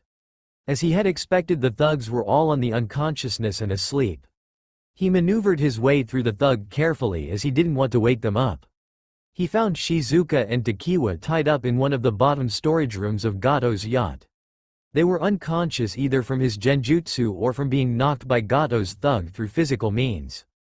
He noticed that they were a bit thin but otherwise unharmed, and that their clothes didn't seem to be damaged, so it was mostly likely that they weren't assaulted or raped. Madara bent down to untie the ropes around them. Midway his instincts suddenly went into a frenzy. He quickly jumped up, and not too soon either because a yellow glowing blade passed under him just as he did so. Madara flipped in midair and used his chakra to stick his feet on the ceiling. Looking at the spot of where he once stood, he saw a dark green-haired man with the headband for an Omegakure shinobi. "Who are you?" Madara asked with his Sharingan blazing. "Shouldn't I be the one asking that question, intruder-kun?" the man said with mocking tone. "But you don't have to, after all you're quite infamous. Uchiha Madara." At this Madara narrowed his eyes. "Don't look at me this way, after all you're the only blonde-haired Sharingan user." Madara studied the aim shinobi closely, or more specifically the glowing yellow sword in his hand. "You're Rokushu Aoi," Madara said. It wasn't a question, it was a statement. Aoi widened his eyes in surprise. How? Aoi began to but was cut off by Madara. "How did I know?" Madara said, saying Aoi's question before he even finished asking. "It was simple," Madara said, pointing to Aoi's hand. "That sword, the sword of the Thunder God, it was well known that it was stolen." I never thought that my name was that infamous," Aoi said with an arrogant tone, one that suggested self-importance. "Don't let it get to your head. The only reason you're even this infamous is all because of the weapon you have, not your skill. In fact, I don't even think your page in the bingo said anything about you, just the sword," Madara said before Aoi could say any more. Madara smirked as he saw Aoi visibly anger. "Shut up," he yelled as made a slash with the sword of Raijin at Madara. Madara quickly charged a Chidori in his right hand and then drew his Chikudo to block Aoi's sword. Aoi smirked as his blade connected. But his smirk was soon wiped off and replaced with a confused look. "Why?" he asked as he landed back on the ground. "Why what?" Madara said, obviously enjoying Aoi's confusion. "Why aren't you being electrocuted? The sword of Raijin was supposed to cut through your sword and electrocute you," Aoi shouted out. "Because you're weak," Madara said with a bland tone. "You rely on the sword too much. True, the sword is a very powerful tool, but all tools rely on the shinobi themselves. If the shinobi is weak, then the tool is weak." Aoi's face twisted in anger as he charged at Madara, who had jumped down and landed onto the floor. Clang clack clang. The sound of swords clashing could be heard. Aoi's breathing soon became labored and his moves sloppy as frustration overtook him. "Why?" he yelled. "I'm supposed to be invincible, unbeatable, and yet you're easily defending against my attacks. As I told you before, you're weak. You rely too much on that sword," Madara said, to which it increased Aoi's anger. "I'm not weak," he yelled at Madara with a crazy glint in his eyes, charged at him. Madara steadied himself and prepared to deflect Aoi's attack. Despite what Madara said about Aoi being weak, he still had a hard time deflecting his attacks. It wasn't that it was lie when Madara said he was weak. It was true, it was just the fact that Madara was weaker because of his preteen body and has to devote much of his attention to defend himself. Aoi was weak, but Madara was even weaker, at least in physical capabilities. The only reason he could keep up was due to the Sharingan's predicative abilities. That was why he had been riling Aoi up to make his moves sloppier, so that he can activate Chidori Shiru. He thought to himself as he Aoi charged again. As Aoi closed in on Madara, Madara prepared himself, but suddenly Aoi just ran past him. Madara looked around to see Aoi charging at Shizuka and Takiwa. Madara ran at him and stood in front of the two hostages as Aoi prepared to swing his sword down. Madara tried to raise his sword in time was useless and he was cut down. "Ahahaha, who said I was weak? I am strong, invincible, unbeatable. You're just a brat who doesn't understand anything," Aoi said with a crazed voice as he stomped on Madara's body that was leaking blood. "Caw." Aoi stopped as he heard a crow's call. He looked around trying to locate it. Then he looked at his feet and saw a single crow on Madara's bleeding body. Suddenly there were more sounds and crows started to erupt from Madara's body. Aoi covered his eyes as the crows flew at him. Tchshhhhhhhhh. A sickening sound of a sword piercing flesh could be heard. Aoi looked down to see Madara's Chikudo coming out of his chest. He turned his head to see Madara behind him holding the Chikudo that pierced his chest. How? Aoi asked in his dying voice. It was simple. Have you forgotten what the Uchiha clan's Kekkei Genkai was famous for? Madara said in a lecturing tone to Aoi. Aoi's eyes widened as he understood and said one word. Genjutsu, and with that Rokusho Aoi died. Clack clack clack. The sound of the sword that was once in Aoi's hand was heard as it made contact with the floor. Madara pulled his Chikuto out of Aoi's body and swung to get rid of the blood before sheathing. Putting his hand into a familiar cross seal. Kage no Bunshin. 2 clones puffed into existence. They each went to one of the kunoichis and untied the ropes binding them and carried them out of the boat. Madara, who stayed behind, bent down, picked up the sword of Raijin and placed into his pouch. Then he walked out of the room and looked for Gato. He found Gato sleeping with his face on the desk in his private office on the yacht. Grabbing the Gato by his tie, Madara had to stop himself from laughing out at the fact that Gato was a freaking midget. He dragged Gato through the ship, and once he reached the deck, he threw Gato into the water. Unsurprisingly, he woke up and started to call for help. Unfortunately for him, his hired hand were still under Madara's genjutsu. Gato sighed in relief as he felt someone pull him up, but it soon turned to anger as he found it out was by pulling his necktie. "What do you think, yo?" Gato stopped mid-sentence as he stared into the Madara's Sharingan eyes. And he was further silenced as he felt Madara's killing intent focused onto him. "Gato, tell me, are you afraid to die?" Gato could only nod as he pissed his pants in fear. "Then tell me, Gato, where do you keep your money, and I'll let you live." Gato's eyes widened in horror. Wait, you want money, right? I'll pay any amount you want, just let me live," Gato frantically said, hoping to make some deal with his could-be killer. "No, I want all your money, Gato," Madara simply said as his eyes bore into Gato's eyes. Soon Gato's eyes glazed over, and he calmly told Madara where he could find all his money and his bank account numbers and the such. Madara then walked towards the bridge where his clones were supposed to be waiting for him. Slowly he used chakra to walk up the pillars of the bridge before walking onto the road of the bridge. When he arrived, he found the mist to be cleared and everyone staring at him. Soifin was also there, but she looked a bit battered, but otherwise she was fine. She was currently next his clones tending to her fellow kunoichis who had just woken up. Zabuza had kunais sticking out of both his arms and was on the ground, presumably dead, his Kabikurabocho laid on the ground not far from him. There was a body next his feet. Must be his accomplice, Madara thought to himself. He had a pretty face, but other than that there was one other thing that stood out. It was the gaping hole in his chest. Kakashi-san's work, no doubt. Tazuna the bridge builder was also there staring at him, along with Kakashi, who had his Sharingan uncovered and looked quite exhausted. The Genins were also there. The only one who wasn't injured seemed to be the kunoichi of the team. Probably didn't do anything, Madara thought. Nawaki was there too, only he looked a bit more feral than usual. Madara could see the Kyuubi's chakra inside of Chakra Network, but it was quickly disappearing. Other than a few scratched or dirt on him, he looked fine. But Sasuke had a wide look in his eyes. His body was jammed with senbons, reminding Madara of a pincushion. Madara noted that Sasuke had his Sharingan activated, but it wasn't fully matured. But that was to be expected. It already considered prodigal even have it at Sasuke's age. Madara slowly walked over to Soifin, purposely ignoring the other people. "How are they?" Madara asked Soifin. "They are a bit malnourished but otherwise fine. I thank you on the behalf of the village," Soifin said as she bowed to Madara in gratitude.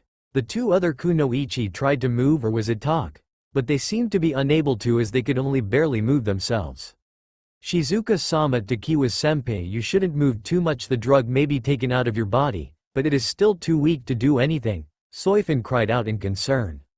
The older of the 2 kunoichi that Madara rescued complied to Soifin's concern, but the younger refused to give in to her weak body. Madara looked at her closely now. He saw that she had a fair face with brilliant green eyes and long hair in Heim style. He could in few years she would be quite a beauty. "TT then KYYOU," Shizuka managed to croak out. Madara only nodded in acceptance. "Should I lend you my clones to help you carry them?" Madara asked Soifin. Soifin said, "That would be appreciated, but where will you go?" "I don't know, probably someplace really far away from Konoha at the moment," Madara said. Just as he said that, he heard Sasuke yell, "Why do you have the Sharingan?" The group turned their head towards the Konoha nins who were looking at them, some with their weapons drawn. "You should go," Madara said. "BBU," Madara silenced Soifin's protest with a glare. "Just go. We'll meet again someday, Madara said. Soifun hesitated for a moment but complied. Madara's clone picked up one of the former hostages each and jumped off the bridge with Soifun following. After that, Madara began to calmly walk towards them and then stopped a few meters away from them. It's obvious, isn't I'm an Uchiha? Madara said as if it was the most obvious thing in the world. Impossible, I haven't seen you before at the clan compound and there has never been an Uchiha that was blonde in the Uchiha clan's history, Sasuke shouted in defiance. And yet the evidence is right before. Madara replied calmly. Sasuke gritted his teeth. He knew that he couldn't say the evidence was false. 2 days ago he had seen the blonde's eyes, and they were normal. Now they had Sharingans in them, proof that it was natural and not a transplant. Even so, why aren't you a shinobi of Konoha then? Kakashi asked with narrowed eyes, prepared to attack if necessary. Madara didn't acknowledge the question. Instead he threw a knocked-out Gato who was still in his hands. Some of the people widened their eyes in recognition of him. GG Gato, Tazuna managed to stutter out. Hey, who are you? Nawaki for the first time spoke. Madara didn't acknowledge him either. Do what you want with him, he said. The shinobi got into their battle stance as Madara approached. They looked in confusion as he suddenly stopped. He bent down and picked up Kabikirabocho, which was at his feet. He then took out a scroll and sealed it into it before putting it back into his pouch at his left hip. Then he turned around and walked towards the edge of the bridge. Wait, Naruto! Kakashi yelled. Come back to Konoha with us. As Kakashi said that, Sasuke's and Sakura's eyes widened in surprise. But Nawaki narrowed his eyes in hate. Madara ignored that too. When he reached the edge of the bridge he turned around to face them. Madara, Uchiha Madara, that is my name. With that said he fell backwards and off the bridge. The Konoha teams and Tazuna's eyes widened in surprise. But suddenly they saw the blonde boy who called Uchiha Madara on top of a giant crow flying off. Challenge. A lot of people have challenges on their profile, so I thought why not do some myself. Naruto. I've read a lot of those fanfictions where Naruto travels back in time. And frankly I was getting tired of those, because it was so damn repetitive and cliché except for those that were epic. So for this challenge, what if it was Sasuke that traveled back in time and not Naruto? From this point you can decide what happens, preferably Sasuke isn't batshit crazy. Kuroshitsuji, Black Butler. At the end of the second season of the anime for Kuroshitsuji, Seal finds himself back in time before his family was murdered. What the hell happened? Was it a dream? No, mustn't have been a dream, because I am still a demon. Must-haves. Instead of Ciel's family being targeted and killed, it was Elizabeth's family, the Middleford or someone close to Ciel that is a noble. Elizabeth summons Sebastian instead of Ciel, although he will still have the contract circle in his eye, but it will not effective. Ciel stays a demon. He will be proclaimed a prodigy and be known as the Black Prodigy or something similar because he wears all black. Oh, and he must be freaking badass in fencing too. So badass he carries a cane that actually hides a rapier that he carries everywhere with him. It must be a Ciel from the anime goes into the manga world, so the queen isn't the one who did it. Or maybe she is, just have to wait for the author to explain. No yaoi, please no. Oh, this might not be a must-have. But please, you the douche in the latest chapter in the manga that lied to Ciel? Make him suffer a lot. Some ideas. You can still add Claude and Alois if you want to. Ciel becomes a baron while his father is still the earl because of some heroic feat that he did, or he somehow manages to please the queen and stuff. Nurarihyun no Mago. What if Yamabuki-Autumn's influence as Hagoromo Gitsune's current host was much stronger and as a result Hagoromo Gitsune loved Rikuo like a son?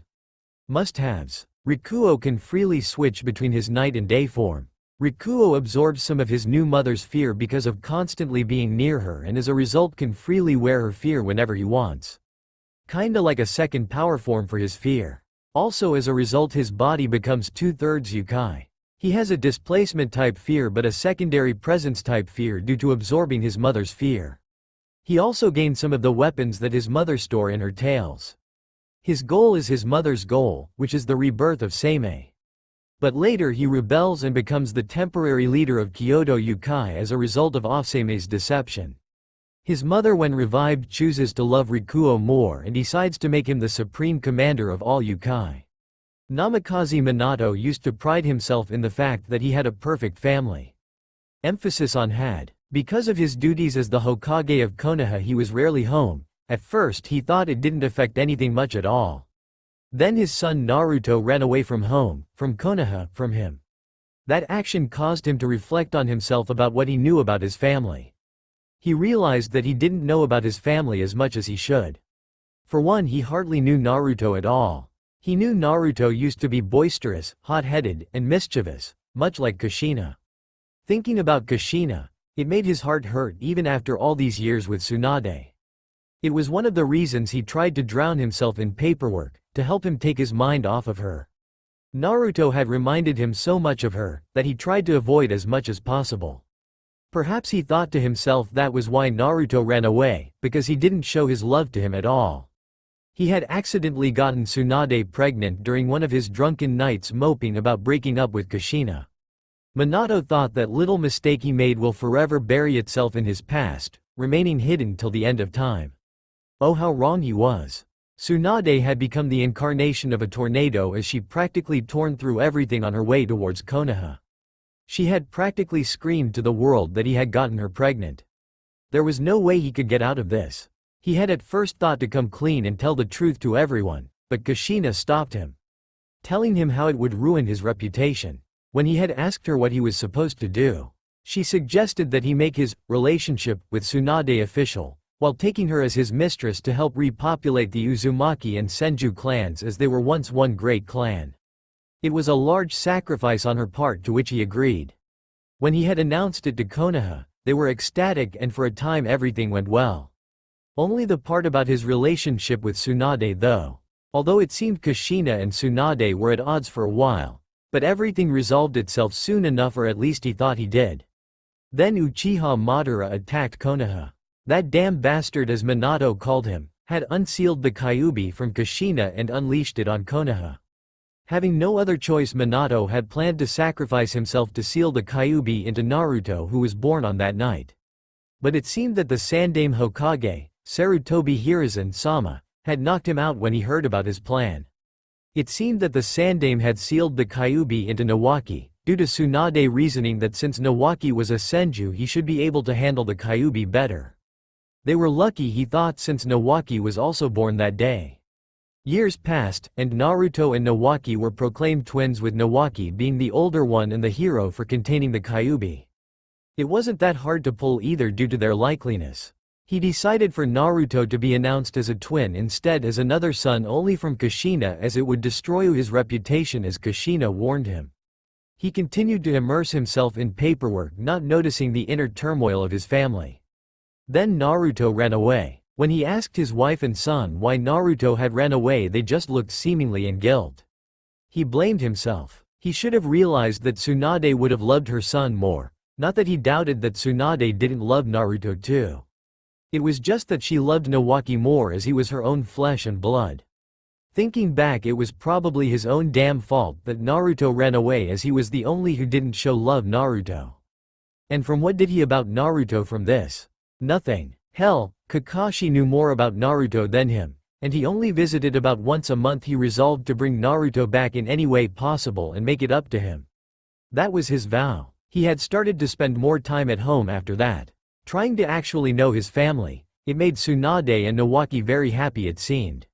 He had taken upon himself to train Nawaki too, when previously he would have just let Kakashi, Jiraiya, or Tsunade to train him. Throughout the years he never stopped looking for Naruto. He even asked his sensei to keep an eye out for him too. They didn't find much about him. But he finally found a clue about Naruto. Given that it surprised him a little. Okay, I lied. It surprised the hell out of him. New questions had come out once he read Kakashi's report about the mission to Nami no Kuni. Sharingan. Why would Naruto have the Sharingan? Does Naruto know the truth about his mother? Those two questions were the most troubling to him. Although he did have a theory, he had always wondered why Naruto also had a seal on his stomach. Now he knew, as absurd as it seemed, Sandaime-sama sealed Uchiha Madara into Naruto. Why had he not seen it sooner? Minato just sighed as he looked at the new entry, or rather the newly edited Konoha Bingo Book entry. Name: Uchiha Madara, Namikaze Naruto, suspected. Alias: Crimson-Eyed God. Rank: Low A rank to Low S rank. Kekkei Genkei, Sharingan, Family. Namikaze Minato, Yondaime Hokage, Suspected. Notable Jutsus, Chidori. Information. A shinobi of unknown origins that appeared about 2 years where he immediately made a name for himself due to his strength and mastery of the Uchiha clan's Kekkei Genkei the Sharingan. However, it is suspected that he is from Konoha and is of some way related to the Yondaime Hokage due to uncanny resemblance. Beware, underestimation of him is not wise, as he is a powerful shinobi whose most recent achievement consists of killing Rokushu Aoi and single-handedly crushing Gato's business empire. Reward: 75 million ryo alive, dead 0 ryo. Naruto, where are you? Minato asked aloud, before sighing again and preparing for the Chunin exam. With Madara. Achoo. Madara sneezed aloud and wondered if anyone was talking about him behind his back. Thinking it to be just a coincidence, he resumed what he was doing before. Okay, let's try this again. Rasengan. Madara shouted as he formed the ball of pure chakra and slammed it into a training dummy. Predictably, the dummy was torn to bits. Damn, not enough, Madara thought to himself as he surveyed the results of his jutsu. It's true I can form Rasengan in less than 3 seconds, but the power isn't enough. At this stage my Rasengan can only be considered a B-rank jutsu. Uchiha-sama, a voice called out to Madara. In response, Madara turned to see a random Kiri nin of about age 30 standing a few feet away from him. Yes? Madara asked the Kiri shinobi. In truth, the term rebel Kiri nin would be a more appropriate label for the nin in front of him. Terumi-sama sent me to let you know that she would like to discuss something with you. The nin said again. Madara nodded to let him know that he heard him before dusting off his clothes and walking towards where Terumi-mei would be waiting for him. The nin followed silently after Madara, but standing a couple feet away from him. As for why Madara would know Terumi-mei, the leader of the Kiri rebellion that started the civil war, was quite simple. 1 month ago Madara sought them out to make a deal with them. The deal itself was quite simple in itself. Madara would lend them a safe haven along with the necessary funds to combat the corrupt Yondaime Mizukage, in exchange for help to rebuild the once feared Uchiha. The funds were from the money that Gato so willingly donated to Madara. In truth, Madara could probably rebuild the hidden village with the fund itself, but even if he did, it wouldn't be so simple. The reason was because Uzu no Kuni, Land of Whirlpools, no longer existed since its destruction and was now officially a part of Mizu no Kuni. That is where helping the rebels came in. If the rebels succeeded and became the rulers of the new Mizu no Kuni, they would grant his request of the new hidden village along with the former country where it once resided. And they would become protectors of the new Uchiha until it could stand on its own legs once again. Not to mention that it would probably lead to an alliance with one of the 5 great hidden villages, and there would be some shinobi who would want to stay and become part of the new Uchiha. If you were wondering why Madara was rebuilding Uchiha, the reason was quite pure and innocent in contrast to Madara's more dark and devious plans. It was to honor his mother, Kushina Uzumaki. That was it. As for where they currently were, they were at the safe haven, which so happens to be the ruins of Uchiha. Although ruins would no longer be a suitable adjective for it. Because ever since the rebels migrated there and made it their main base of operations, they have begun to rebuild the former glorious village. One of the main building that was built was the what would considered the Cage Tower if it was one of the 5 great hidden villages. It was where the mission were handed out, where the leader lives and resides in, and where the most important choices are decided by the leader, in other words the heart of the Uchiha. The building was a simple large tower made of the stones or some other kind of building material. On the outside it may seem cold, but in reality the inside was quite comfortably furnished. The guards bowed to Madara as he walked through the main entrance to the where Terumi-mei currently resided. He nodded his head in acknowledgement of their actions but otherwise ignored them. Without knocking, Madara walked through the doors into Mei's office on the second topmost floor, with his office being on the topmost floor. Not that he used it much, as the past month he was either training or experimenting with the blood of a Mokuton user, specifically Tenzo's blood. Terumi-mei was a beautiful kunoichi even by Madara's standard. She had long auburn hair that was almost twice as long as Madara's own hair and was quite gifted by Kami, if you know what I mean. But behind that beautiful face was an S-rank kunoichi with mastery over 2 Kekai Genkais, namely Yotan, Lave Release, and Futon, Boil Release. Mei dismissed the Kiri Nin that was following Madara as she gave a pleasant smile to Madara as he sat down. "What did you want to see me for?" Madara asked. "Madara-san, I was calling you here to inform you of some shipments of the weapons and the recruiting of new members," Mei said as she pulled out some papers to show to Madara. But before she could show them to him, Madara started to speak. "Mei-san, you know that I don't care what you do as long as you win the civil war. Well, as long as you don't betray me or the fact that you might be running low on funds. So let's get on to the main topic, as you usually don't call me for these things either. What do you want?" Mei in response smiled pleasantly again. "Madara-san, although we, the Kirigakure Rebellion Force, are grateful for your help, I just can't help but wonder why you would want to rebuild Uchiha.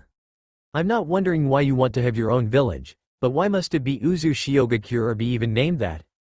As far as I know, you are an Uchiha and not an Uzumaki. So please tell me, Madara-san, why do you want Uchiha to be rebuilt?" Madara just looked at her while deep in thought. On one hand, if he didn't tell her, the alliance might sour and that might lead to devastating results in the newborn alliance. On the other hand, if he did, his secret might go out and that would lead to unpleasant consequences too. For example, Konoha might know of his heritage and would either try to get him back or outright attempt to kill him. Not to mention that his father's reputation would plummet once he knew of his two-timing relationship. On second thought, consequences be damned. Karma is going to be a bitch, Namikaze Minato. Madara thought as he let out an evil smirk and chuckle. That day he explained his heritage to Terumi Mei. Of course he left out some details out and emphasized on the darker details, such as his father's two-timing actions and the abuse he suffered at home. Of course, when Mei asked why he had the Sharingan, he said that he refused to tell her and that telling her of his heritage was already too much to ask for. Though he did tell her that it was one of his dreams to rebuild Uchiha in honor of his mother. Damn, I got worked up more than I expected too.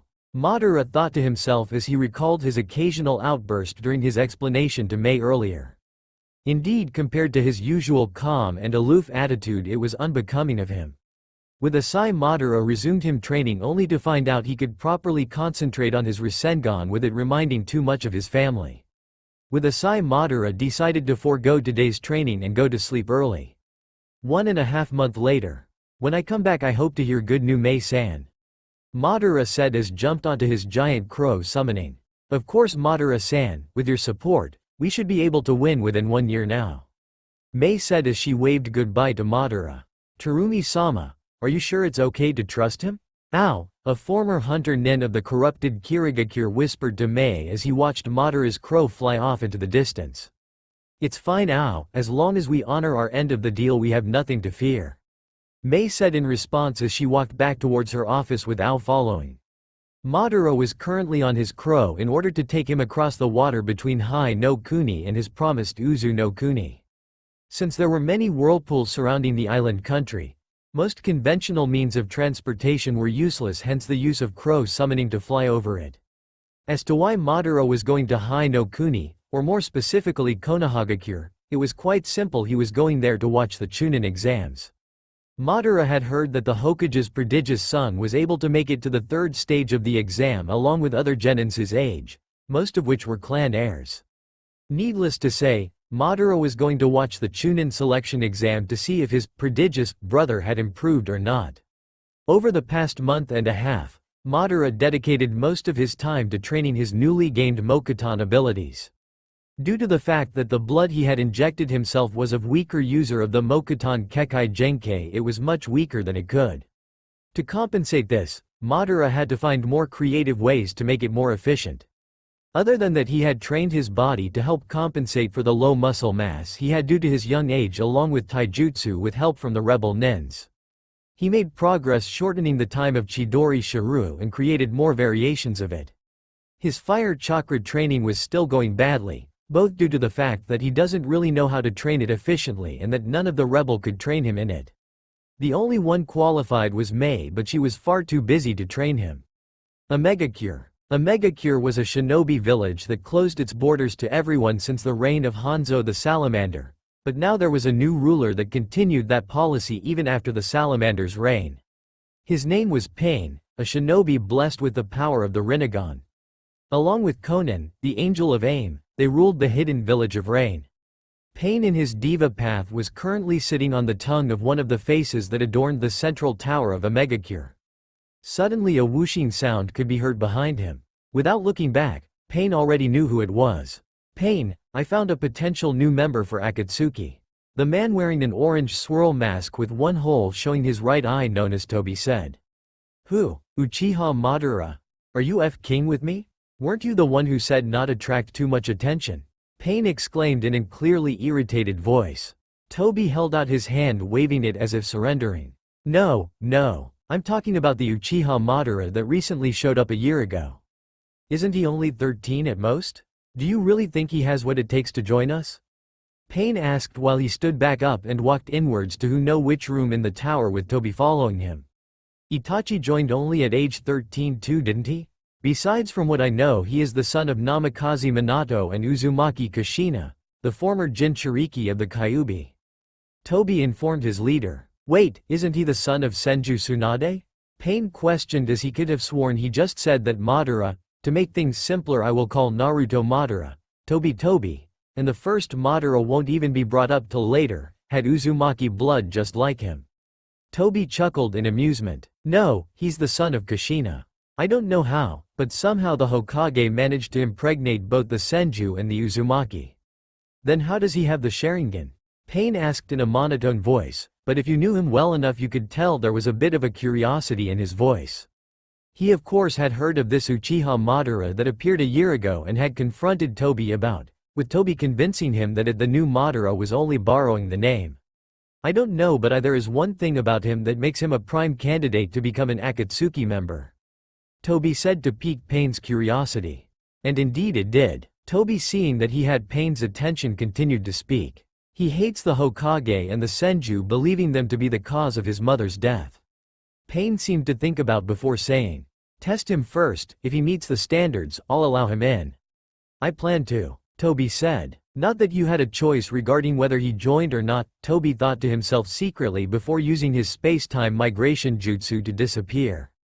In an unknown forest in Hai no Kuni, Madara was currently tree-jumping his way towards Konoha, until he suddenly sensed a presence next to him. Acting on instinct, Madara unsheathed and slashed towards his right. Matt, said a man wearing an orange spiral mask in a childlike voice. He wore dark green scarf and black shirt and pant with linked armor pieces on his arms near his shoulder and his legs near his waist. Who are you? Madara asked in all seriousness. Toby in response exclaimed, I am the ultimate most awesome super ninja of Akatsuki, Toby, with a very childlike voice while at the same time striking a pose. Just die? Madara asked. Quite frankly, he was pissed at Toby. I mean, who the hell acts like unless they wanted to piss almost everyone they see? Charging a Chidori in his hand, Madara swiped horizontally in front of him.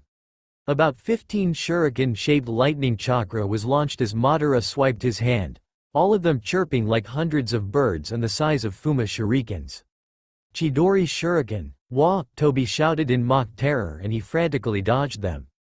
In his effort to dodge, Toby lost his balance and fell onto his butt. No! He shouted in terror as he saw one last Chidori shuriken coming at him and would soon bisect him if he did not move. Unfortunately, he couldn't move quick enough. Madara's eyes widened in surprise as the Chidori shuriken just go through him as if his body was an illusion. Wow, how close Toby could have died. You know, children shouldn't play with dangerous things, Toby said in a chiding manner as he pointed his right index finger at Madara. Madara narrowed his eyes. How did he do that? Am I in a genjutsu? He tried to dispel any genjutsu that was casted on him, but as far as could tell he wasn't influenced by any. Madara activated his Sharingan to see if the Toby in front of him was a genjutsu, but he could tell Toby was real and was not a genjutsu. Strange, how did he do that? I need to test him some more. Madara placed the palm of each of his hand onto the summoning seal on the bottom of his wrist and waited to see if Toby would do anything. Suddenly Madara sprung into action as he saw Toby try to move. Without mercy, without warning, without stopping, Madara unsealed hundreds of shurikens and flung them all at Tony one shuriken at a time. At first Toby dodged all of his attacks in his unique manner, but soon to Madara's expert eyes he could see that within the next second Toby wouldn't be able to dodge his continued barrage of shurikens. To his surprise, Tony, instead of using any jutsu or defensive maneuvers, suddenly just stood still. Madara soon found out why, as the shurikens just passed harmlessly through Toby. I can still see his chakra there, so he's still there and didn't leave a genjutsu or a clone. But how is he doing this? Is it a space-time jutsu? Whatever it is, it won't be able to last forever, and that is when I'm going to strike. With that thought, Madara continued to throw shurikens at Toby non-stop, and gave chase when Toby tried to move out of his shuriken's line of fire. 5 minutes passed. That's when Toby suddenly changed tactics. He pulled out a sickle and knocked out most of the shurikens off course while dodging those that he could. About 5 minutes, huh? Madara said aloud, talking to no one in particular as he stopped his barrage of sharp and pointy things. Phew, Madara-san, that's dangerous. Didn't I tell you children shouldn't play with dangerous things? Toby said, still in a chiding manner. That jutsu, is it a space-time jutsu? Madara asked Toby. Nope, Toby said excitedly without hesitation. It's known as the Toby style. By now Madara's left eye was twitching madly due to Toby's antics. Madara's hand went through about 21 and then he slammed his hand onto the tree trunk that the branch he was standing on came out of. Mokuton. Senbon Sakura Kagayoshi, vibrant display of 1,000 cherry blossoms. And I couldn't resist giving Naruto that one, since that Bankai is my favorite. Zanpakuto and cherry blossoms could be considered a Mokuton technique in my opinion. Branches and branches of cherry trees emerged from the tree Madara was standing, all of them in full bloom. Almost the whole tree was pink due to the many pink petals that were coming out of the tree. Those pink petals began to shine as they detached themselves from the branches they used to be on. Madara stretched his right hand out with his palm out towards Toby before making a fist. Behind his mask, Toby's eyes widened as those cherry blossoms raced towards his, shredding everything that was in their way. He could tell they were glowing due to the chakra that was inside. Not wasting a minute, he made himself intangible, and none too soon, because the place where he was standing was quite practically shredded to bits. Madara smirked. This jutsu was the result of his efforts in Mokuton training. Through trial and error he found out that the effects of his jutsu was frankly extremely weak. His Mokuton Hajutsu, Nativity of a World of Trees, barely produced 10 trees, and his Mokuton Advent of a World of Flowering Trees pollen were extremely weak. All in all, it left much to be desired. That was why he took a different approach. As a result of this he created Mokuton Senbon Sakura Kagayoshi, vibrant display of 1,000 cherry blossoms. First he made the cherry trees. Then he charged the petals with his chakra to strengthen them, and then he charged them with lightning chakra to make them hard, durable, and they became sharp because the edges of the petal were already thin, making tiny blades for him. Finally he directed the petal blades to where he desired with his hands. Thanks to his chakra being in there he could move them as he liked. It wasn't strong, but it was still overwhelming. However, being a relatively newly created jutsu, there were many weaknesses. One, he needed to use an already existing tree to make the cherry tree branches. 2, it took about 30 seconds for the technique to finish, all the while the user can't move, 30 seconds in which his opponent could kill him. He was already experimenting on removing those weaknesses by using a sort of catalyst of some sorts and only creating the cherry blossoms and petal instead of the branches and tree trunks too. 3, a good futon jutsu could probably blow away those petals away from the target and possibility back at him. 4, his control over the technique perfect, yet so the attack may seem slow. But that would be solved with more usage of the jutsu. Madara was sure there were more weaknesses, for example possibly burning those petals to oblivion with a Kaiden jutsu. Wow, Madara-san sure likes sharp and pointy things, huh? Madara's eyes widened as he heard the voice behind him, and charged a Chidori in his left and slashed at Toby while turning around. The attack failed as Toby grabbed his wrist, effectively stopping the Chidori. That was when Madara noticed the Sharingan when he looked through the single eye hole of Toba's mask. Madara's eyes widened in confusion, wondering who the person in front of him was. Is he an Uchiha? But I know all of them were massacred by Itachi-san. Perhaps a transplanted Sharingan? Who are you? Madara asked for second time since meeting Toby. I told you my name is Toby. Toby said, introducing himself, only this time in his normal and serious demeanor, letting go of Madara's hand after the Chidori fizzled out. But my real name is Uchiha Madara. Madara just stared at him before he started laughing. Stop lying, you aren't Uchiha Madara, he said after he regained his breath after laughing. If I'm not Uchiha Madara, who is then? You? Toby asked, wondering if Madara really knew he wasn't who he said he was, or was just laughing at the thought of him claiming to be one of the most feared ninja of all time. I'm not the first, I'm second. First? Second? Toby asked, confusion evident in his voice. Correct, the first Madara already died, although he didn't die after his last battle with Senju Hashirama. Madara informed Toby. I've never claimed to be the original, but I'll tell you why I call myself the Nidaime Uchiha Madara. After he said that, his three Tomoed Sharingan eyes started to morph and change. Those eyes, Toby gasped out in clear surprise, recognizing the pattern that Madara's Sharingan changed into. Ain Mangekyo Sharingan, Amaterasu. Without warning, the black flames of the Mangekyo Sharingan engulfed Toba's chest. Seeing that his attack hits its mark, Madara turned off his Sharingan and turned around, intending to continue to go to Konoha. That was close. In surprise, Madara activated his M's and glared at the apparent unharmed form of Toby. Who exactly are you? Toby didn't seem to be fazed by Madara glares as he continued to speak, as if there wasn't three dangerous and enormously powerful jutsu that could be used against at any time. It doesn't matter who I am at this point, but what I am offering you.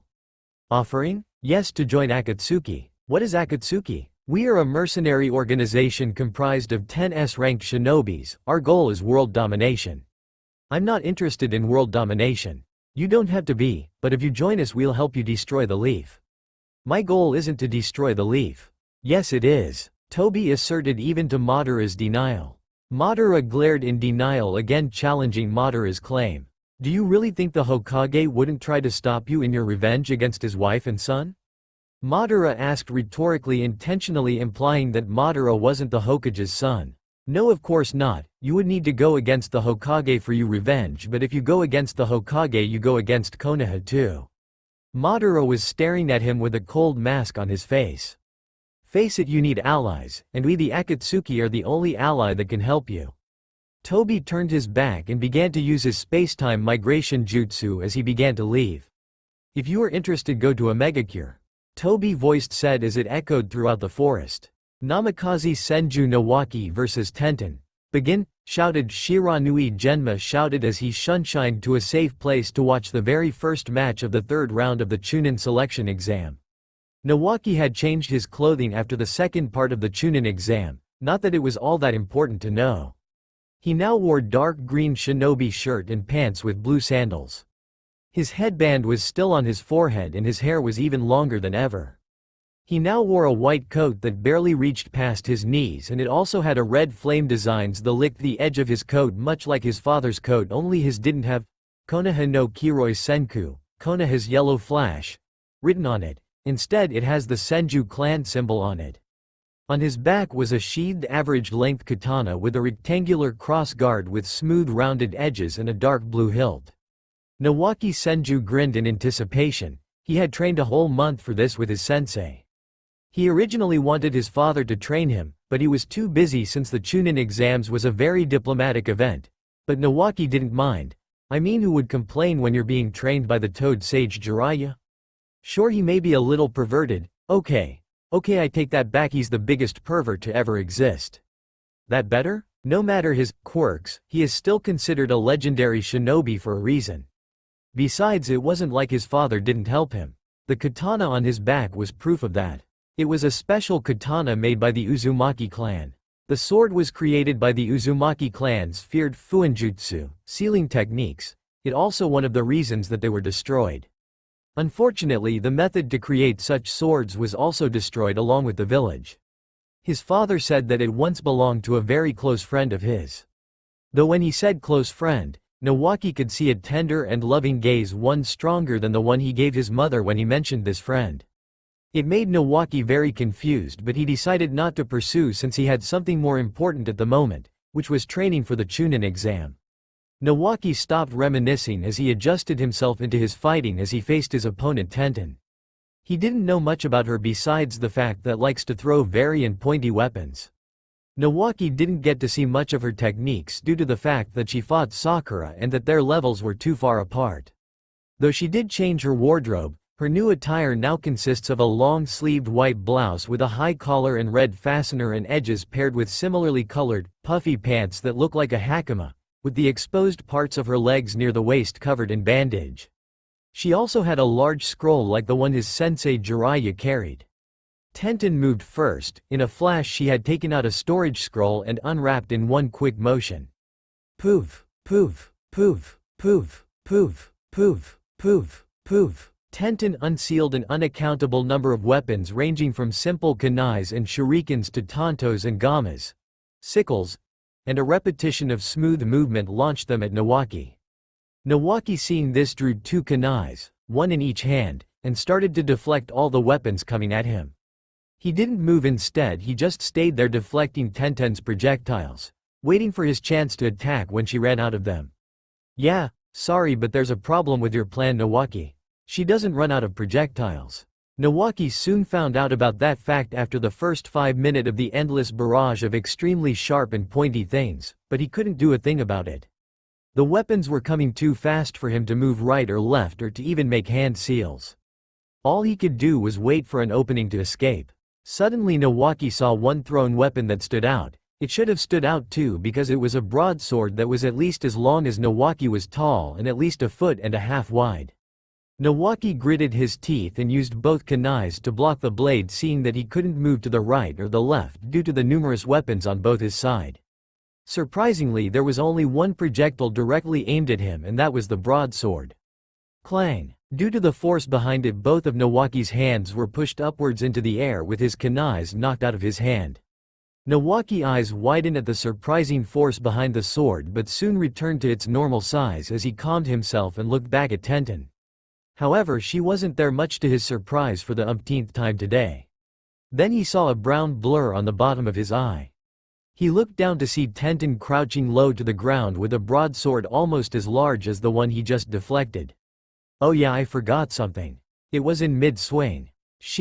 Nawaki tried to curse but was stopped as he tried to dodge, but unfortunately or fortunately depending on a person's point of view, he tripped over his own foot and fell backwards where the sword Tenten swung just missed by the barest millimeters. A tch sound escaped Tenten's lips as she saw her strike miss, but despite missing, Tenten brought the sword up and swung it down at Nawaki.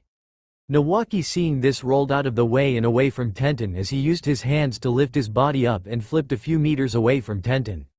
Once he landed from the series of flips he performed, he grabbed the hilt of his katana, showing that he was taking her seriously. Nawaki knew that the only reason his opponent hadn't won was through his dumb luck. He was sure Tenten knew it too. It angered him that he was so humiliated in such a huge arena full of people. He gritted his teeth as he took a few calming breaths. That bitch, how dare she! I'm going to calm down, Namikaze Senju Nawaki. Don't go charging in blind rage. Remember what Jiraiya sensei said. Stop, take a few calming breaths and think clearly, Nawaki thought in his head as he let go of the handle of his katana. Tenten unfurled the large scroll she carried somewhat and unsealed 6 other swords, each uniquely shaped and just as large as the one she had in her hand. Each one of them was summoned with parts of their blade tips in the ground, making them stand upright. With that done, she wrapped her scroll using a fuinjutsu mechanism that was placed onto the large scroll to make it easier to rewrap. With that done, she picked up another sword, so she had 2 broadswords, one in each hand, and took a fighting stance as she faced Nawaki. Nawaki didn't run towards her, as he found out from his sensei that each of Guy's students was quite competent at taijutsu and had warned him not to engage them in close combat unless he had an advantage. Currently he didn't. That was why he had to fix that. Nawaki flashed through a series of hand seals and sucked his breath as he prepared to unleash his jutsu. Suijinheki, water release, water encampment wall. A large amount of water was expelled from Nawaki's mouth. As he was using this technique, Nawaki saw that once the water reached Tenten, she jumped and used the water walking technique to stay afloat. Nawaki kept expelling large amounts of water from his mouth as he saw Tenten narrow her eyes at him in confusion. Indeed, any shinobi would be confused as to what Nawaki was doing because in their eyes Nawaki was just wasting chakra on a jutsu that was even doing anything to harm his opponent. When Nawaki finally stopped, he too was water walking, although his breathing was slightly louder than before. Damn, it took almost half of my chakra. Why must the stadium be so big, but I did it.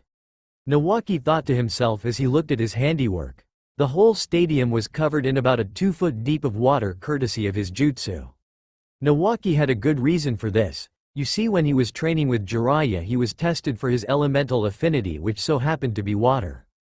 Unfortunately, many of the Suiden jutsus needed a large body of water to be used. Luckily, Nawaki had made a plan to help him on that aspect. And this was his plan. Not only would it help him against Tenten, but the water would remain and could used in his later matches. Tenten charged at Nawaki, finally running out of patience to sit back and keep observing. Nawaki, seeing that Tenten wanted to engage him in close combat, immediately began to run through hand seals once again. Mizu Bunshin no Jutsu, Water Clone Technique. 5 clones were formed from the water surrounding Nawaki. Once they were done, each and every one of them, including the original, unsheathed their katana and ran towards the charging Tenten.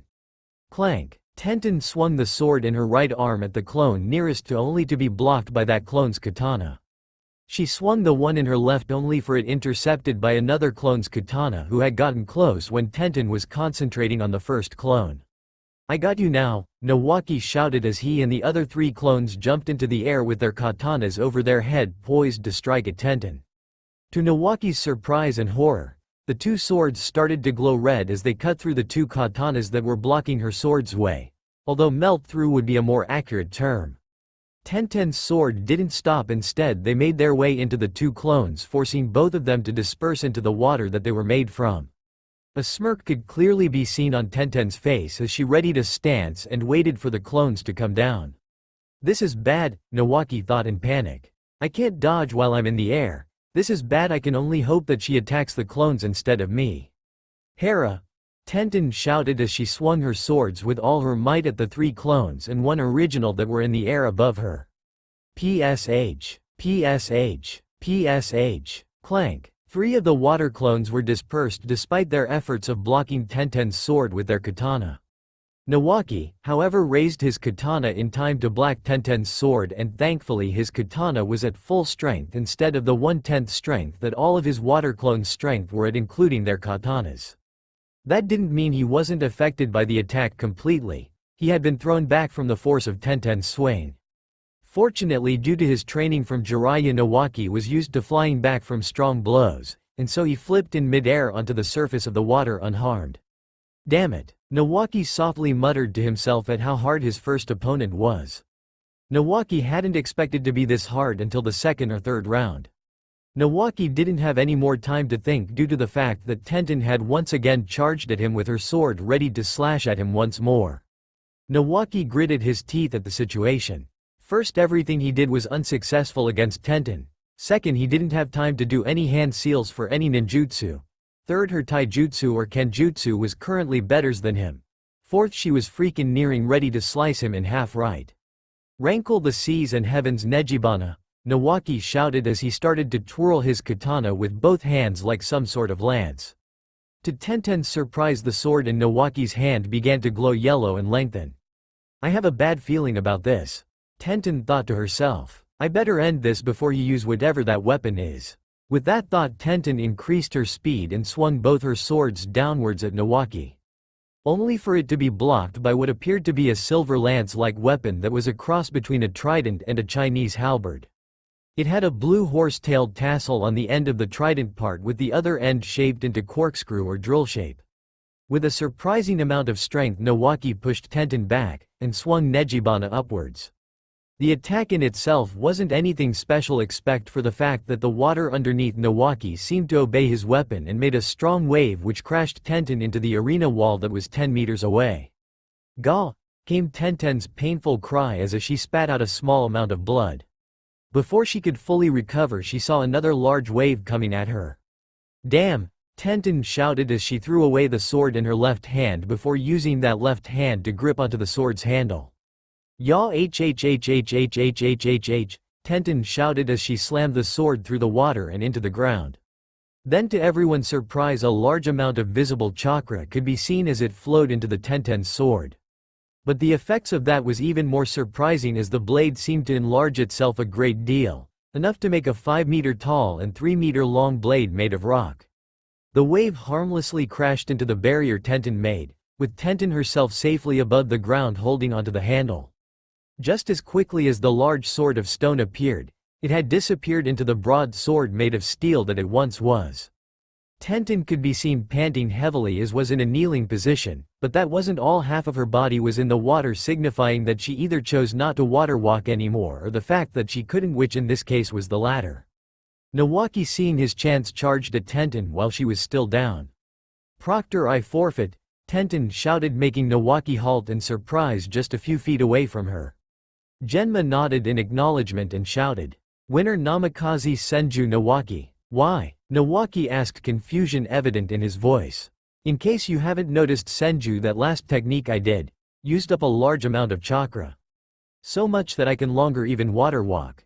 If I continued to fight, I would have lost," Tenten explained. Up in the stands, the Jonin senseis had watched the match with fascination. A conversation began as Nawaki left the arena with Tenten following after she had sealed away her weapons. "What was that?" Sakura nearly shouted the question she had wanted asked but couldn't, as she was too absorbed into the match. "That was chakra flow," Kakashi answered the girl, who just so happened to sit next to where he was standing. "Chakra flow?" Sakura said with a questioning tone. "Chakra flow is—" Kakashi didn't have a chance to explain as Sarutobi Asuma cut him off. "I'll explain, since I actually use that technique. Basically, you insert elemental chakra into something for it to gain a property of that element. However, there is a condition: you have to have a natural affinity to the element to actually use it. For example, that girl Tenten used fire chakra to superheat her sword, allowing for it to melt through anything it touches, although it really depends on the material it tries to melt. Few Jonins even uses the technique, much less Genins," Asuma explained to Kakashi's Genin. "But this is really a surprise, Gai-san, for your Genin to have two natural elemental affinities." Kurenai spoke after letting Asuma finish his explanation. "You're wrong, Kurenai-san," Gai said to Kurenai at her statement. "What do you mean?" Kurenai asked in confusion. The other Jonins who were listening onto the conversation were also curious to what Gai said. "Tenten doesn't just have a natural fire and earth affinity, she also has water, wind, and lightning too," Gai said with a proud smile onto his face, much to the shock of the other Jonins. "Then why did she only use fire and earth?" asked Asuma. "That is because those are the only two elements that she was able to train in the past month after she found out," Gai said. "Amazing to have all 5 affinities and to be able to train 2 affinities to that extent and learn chakra flow," Kakashi said this time. "Her potential may even be higher than Nawaki's or Sasuke's." Gai looked proud. "Yes, her flames of youth will truly shine brightly," Gai said enthusiastically. The other Jonins could only shake their head at his antics. "But the question I'm most curious about is Namikaze Senju's sword. What is it?" Kurenai asked, with the other Jonins agreeing with her. Kakashi spoke this time. "I believe I can answer. That sword is a relic of the Uzumaki clan." "Uzumaki clan?" Sakura said in a questioning tone. She has listened in interest at the conversation beforehand but didn't say anything due to the fact that she had known tidbits of what the teachers were discussing, but she didn't know anything about the Uzumaki clan. Sakura, the Uzumaki clan was a clan of feared Fuinjutsu users. They were so feared that 2 of the 5 great hidden villages banded together and eliminated them in the Second Great Shinobi War. Kakashi said, explaining some basic facts of the clan first. A byproduct of the clan's Fuinjutsu were swords. The swords all were unique and had special properties such as the one Nawaki has. But it is not usable to everyone, there are certain conditions that have to be met. In Nawaki's case, you need a high water affinity, which Nawaki obviously has. "How did your student get that sword?" Asuma asked. "Sensei gave it to him," Kakashi simply said. Back onto the arena, Nara Shikamaru's and Hyuga Neji's fight had already began while the Jonins were talking about Tenten and Nawaki's sword. "Troublesome," Shikamaru muttered under his breath as he tried to capture Neji's shadow with his Kagemane no Jutsu, shadow imitation technique. It was quite hard, when the Hyuga's shadow was light and murky on the ground due to the water. Hell, it was even harder with the Hyuga water walking, running towards him while dodging any attempt of him trying to capture his shadow. Did I mention Shikamaru can't water walk yet? Yeah, he was screwed. Proctor, I forfeit, Shikamaru shouted, seeing that he was horribly outmatched by the Hyuga prodigy. Genma could only sigh as she shouted, winner Hyuga Neji, due to the fact this was the second match in a row that someone forfeited, added by the fact this one wasn't as entertaining as the first. It displeased the crowd. Genma waited for about 5 minutes before he began announcing again. Would Sabaku no Gaara and Uch? Genma was interrupted as a Konoha Jonin appeared next to him in a shunshin and started to whisper in his ear. Giving the unnamed Jonin a nod, he disappeared in a poof of smoke. Genma cleared his throat as he prepared to make an announcement. Ahem, due to some circumstances, the match between Sabaku no Gaara and Uchiha Sasuke will be moved back in the last place, he announced in a particularly loud voice. Now would Kankuro of the Sand and Aburame Shino please make their way to the field? Then, to the crowd's annoyance, Kankuro forfeited, and by default Shino, forcing Genma to move on to the next match, which was Samui vs Tamari. Up in the audience seats Madara sat. He finally appeared for the first time in this chapter, among them. He wore a black cape with a hood that he was currently using to hide his face. He had been there ever since the third part of the Chunin selection exam started, observing his brother. But he was quite surprised by Tenten's appearance. He may have been Tenten's friend when he was Naruto, but that didn't mean he would lie to himself. He knew Tenten was above average, but to Madara at the time he thought she would only be a slightly above Jonin at most. Seeing Tenten's abilities in the first fight had changed his opinion about the girl. Nawaki, on the other hand, wasn't that much of a surprise. Madara knew Nawaki was lazy, but he also knew he had a stubborn pride. And in a contest with such a large audience he would not allow himself to look weak. He had improved and became much stronger than he was last seen in Nami no Kuni, Land of Wave. Although his katana Nejibana was a surprise, Madara briefly wondered where Nawaki could have possibly attained it. But he quickly threw that question out of his head. Tsunade probably gave it to Nawaki. The Senjus and Uzumakis were a clan of distant relatives after all. It wouldn't be weird for the Uzumakis to give the Senjus something as a show of good faith after all. In Madara's opinion, the only reason Nawaki won was because of Nejibana. The fight between the Hyuga and Nara was slightly disappointing to Madara. As the Hyuga seriously outmatched the Nara, it wasn't really a match. He didn't have anything to comment about Gaara or Sasuke because their fight was delayed. And now the second Sand sibling Kankuro had forfeited. Seriously, what was wrong with this year's tournament? 3 times in a row people had forfeited and now a match was delayed. But finally the fourth match was something more like a regular fight. Tamari, one of the Kage's children, was a Fuuten user. Madara was impressed. Her usage of Fuuten was near Jonin level despite just being a genin. But her opponent Samui was no slouch either. Samui had set up a small field made of lightning chakra that alerted her to the incoming invisible attacks. So far they were at a stalemate. Samui couldn't use any long-range Raiden jutsus or they would shot down by Temari's Fuuten jutsus, and for the same reason she couldn't get close.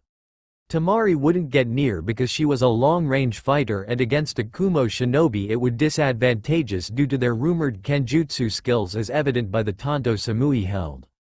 She could only launch long-range Fuuten attacks, whether it be jutsu or wind chakra manipulation, which her opponent would be forced to dodge. But finally the tides changed in Samui's favor. Tamari, due to her constant use of lethal jutsus, had used up all of her available chakra. Samui, however, only used a little amount of chakra to maintain her lightning field and was far better off despite the few cuts she had on her. Without warning, Samui charged at Tamari and used a Raiden jutsu to electrocute Tamari until she fainted. Winner Samui of Kumo. Tamari was taken by the medics to get her injuries treated while Samui returned to the contestant box waiting for the next match. Okay, things basically followed the way it did in canon up to the point the Temple of Nirvana technique was used. I didn't write this because it would just be a useless repeat of what you would already know. Madara's eyes widened in surprise as he saw the Nihon Shoja no Jutsu, Temple of Nirvana technique, activating. Why is such a large-scale genjutsu being used right? Madara thought. What should I do? Perhaps pretend to succumb to the jutsu? Yeah, that's the safest plan right now. With that thought, Madara bent forward as if sleeping in a sitting position. However, under his hood his eyes were angled in such a position that he could look straight without anyone finding out he was awake. Madara had even slowed down his breathing as adding a step to fake his sleep, because a skilled shinobi could tell if someone was really asleep or not just by their breathing. That was because when a person sleeps his breathing slows, which also commonly makes them breath faster when they first awake. The Suna, sand, and Ato, sound, nins are attacking the Konoha, leaf, nins.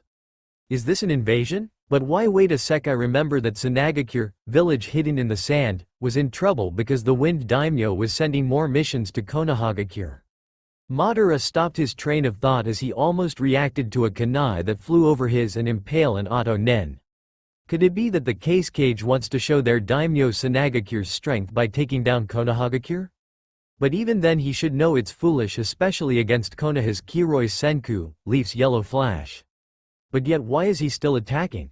Unless he has a powerful ally to help, but who? Iwagakure, village hidden in the rock. Maybe, but it's not likely as they have first experience at the Hokage's technique and strength. No, it must someone who has nothing to lose by using Sanagakure against Konohagakure, and someone who has a large hatred towards. Furthermore, this person has to be smart enough to raise a hidden village, as Otogakure is most likely that person's village and knows Konohagakure's structure well. It will also most likely be a nuke nin of Konoha. The only person who I could think of right now is Hiriko, from Naruto Shippuden 3rd movie, and Orochimaru. Hiriko is only interested in bloodlines, so the person is mostly likely Orochimaru, Madara concluded, although he wasn't 100% sure. It could just have been someone else, but to him it was most likely Orochimaru. Madara was brought out of his thoughts as he was forced to dodge an attack from an Anbu. Leave it to the Anbus to be able to tell I was faking sleep, Madara thought, cursing the Anbu in his head. Madara unsheathed his Chikuto and slashed at the Anbu who had charged at him but was forced to block Madara's Chikuto with his katana. Madara used this moment to activate his Sharingan and gaze into the Anbu's eyes. The Anbu had not expected to the Sharingan, so he was caught off guard seeing the crimson eyes. Do this, Madara easily paralyzed the Anbu with a genjutsu. But before the Anbu could break out of it, Madara pierced his heart with his Chikuto. After sheathing his Chikuto, wiping the blood off first, or rather swinging it and flinging the blood first, Madara knew that he couldn't pretend to be asleep with a dead Anbu on his feet, jumped off and onto the rooftop. When he made it to the top, his attention was directed towards the large Kekai, barrier, with a poisonous purple color towards his right. With his Sharingan enhanced version, he saw his father flash in front of what he knew to be the Shodem Hokage, Senju Hashirama, and place some sort of seal onto him. To Madara's surprise, Senju Hashirama's skin seemed to peel away as it lost its color. Soon what was in front of his father was a corpse of some kind with paper match. Edo Tensai, Impure World Resurrection, Madara thought as he recognized the after effects of the jutsu from what he read in his mindscape. There seems to be another corpse just like the one that used to be the Shodem. Who is it? The Nidaime Hokage, Senju Tobirama? From what I know of Orochimaru, he is the sick kind of bastard that would use Konoha's former Hokages to attack it. Madara for the first time in a long time inexplicably felt fear grip his heart as Orochimaru kicked his father a few meters away. He saw Orochimaru walk towards Minato at a leisurely pace with the Kusanagi in hand. Orochimaru seemed to be talking as if mocking Minato, but at that moment Madara felt his body move by itself. Activating Chidori Shiru, Shell, Madara broke through the barrier unaffected by its less than pleasant effect as his jutsu protected him. Just in time too, as he blocked the sword that was coming down onto his father with his Chikuto. Na Naruto? He heard his father say in surprise and disbelief. Orochimaru too was surprise as evident on his face, as it was one of the few times the Sannin truly showed surprise. But all that didn't matter to Madara at the moment. All he could do was stare at his hands, which was holding the Chikuto that blocked Orochimaru's Kusanagi, in surprise. Why did my body just move by itself?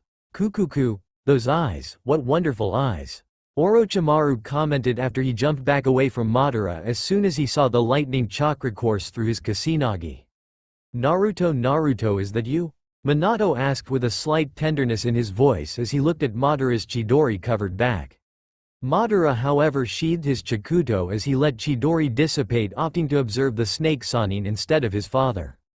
Minato, who was sprawled on the ground, forced his body despite his protesting body. Slowly he staggered towards Madara and placed his hand on his shoulder, or at least tried to before Madara suddenly turned around and nailed him the gut with a kick, which flung him a few feet back. "Yondaime Hokage, you should leave before you get caught in the crossfire," Madara said to his father in the professional tone almost every ninja uses. "Wait, Naruto, you aren't strong enough, at least let me help you," Minato yelled to his son despite just being kicked by him. He was sure now that the blonde Sharingan wielder was his son now that he saw his face. He desperately wanted to help even if he knew he would probably die. "Hokage, look at yourself. You're in no condition to fight. All you would be is a dead weight that'd get me killed." Madara toned Minato with an even colder tone as he tried to suppress the warmth that suddenly sprouted in his chest as he heard Minato's words. "Maybe he really does care about me. Kukuku, I never thought that the crimson-eyed god would be such a little brat, Madara-kun," Orochimaru said as he gained the two blondes' attention. "I don't mean to be imposing on this little reunion of some sorts, but I'm going to have to kill you now, Minato-kun." He finished, not sounding as if he cared at all. "Orochimaru, you," Minato said as he tried to argue against the snake Sannin. Truly, fighting against the two former Hokages and a Sannin hadn't been good for his health. Even a genin could tell Minato was on his last legs as he coughed some blood out. Without warning, Orochimaru charged it towards his right and then made a sharp turn towards Minato. Minato, who saw, tried to move but found his body frozen due to the damage he received. Minato saw his son's back again as he once again blocked the sword that was meant for him only with a regular kunai this time. "Go! You're a hindrance, you useless bastard," Madara growled out as he was forced to save his father again. "Damn, why does my body keep moving without my consent? I'm supposed to hate him," Madara thought to himself, although a little voice already told him the answer. He just refused to believe it. Minato, seeing that his son was right, reluctantly used his Hiraishin no Jutsu, Flying Thunder God, to flash away into the hospital, but before saying some last words to his son. "Naruto, don't, I'll come for you and then we can all be a happy family again with your mother and Nawaki again." Although Minato didn't see it, that was the worst thing to say at that moment, as Madara's face showed his intense rage at being called a family with the Tsunade and Nawaki. "So you're Uchiha Madara, or rather Namikaze Senju Naruto, am I right?" Orochimaru taunted as he had already pieced together the information he just gathered. "I'm Uchiha Madara," Madara shouted back as he made a single Tora, tiger, seal. Kaden. Gokakyu no Jutsu, fire release, great fireball technique. A large fireball was spewed from Madara's mouth as it came towards Orochimaru. Orochimaru was surprised at Madara's mastery over the technique as he only used a single seal for the technique. It almost caused him to get hit by the attack. Almost. Orochimaru used his inhumane speed to move to dodge the fireball before the bottom part of his legs turned to a large snake tail as he slithered towards Madara. Quite quickly, I might add. Madara unsheathed his Chikuto as he readied himself for Orochimaru's incoming assault. Clang, clang, clang, clang, clang. The sound of sword clashing against another sword rang out as Madara and Orochimaru had a battle of Kenjutsu, sword techniques. Strange. Orochimaru should be stronger and faster than this. Why am I able to keep up with him? That's it, he must still be tired after fighting the Hokage, Madara released as he saw how tired and haggard Orochimaru's body was with his Sharingan. With that thought in mind, Madara's attacks became fiercer and stronger.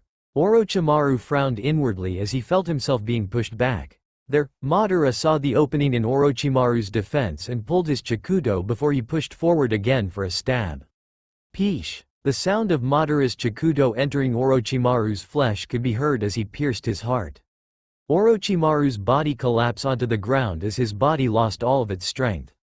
Is this really it? Somehow this feels too easy. A Chidori sparked up in Madara's right hand and coursed through his Chikuto and electrified Orochimaru. Madara stared at the now charred corpse before he pulled his Chikuto out and began to walk off. Madara stopped in front of the purple Kekai Jutsu, barrier technique, as he observed it. On the outside he saw many Anbus looking at him and what was inside suspiciously. Well, who wouldn't when you had kicked their Hokage? And on the four corners he saw four people who he assumed created the barrier still there. Strange, shouldn't they be escaping when I killed Orochimaru? A sudden thought reached Madara's head as he whirled around as quickly as possible, only to see Orochimaru's head coming towards him with his mouth open and fangs clearly seen.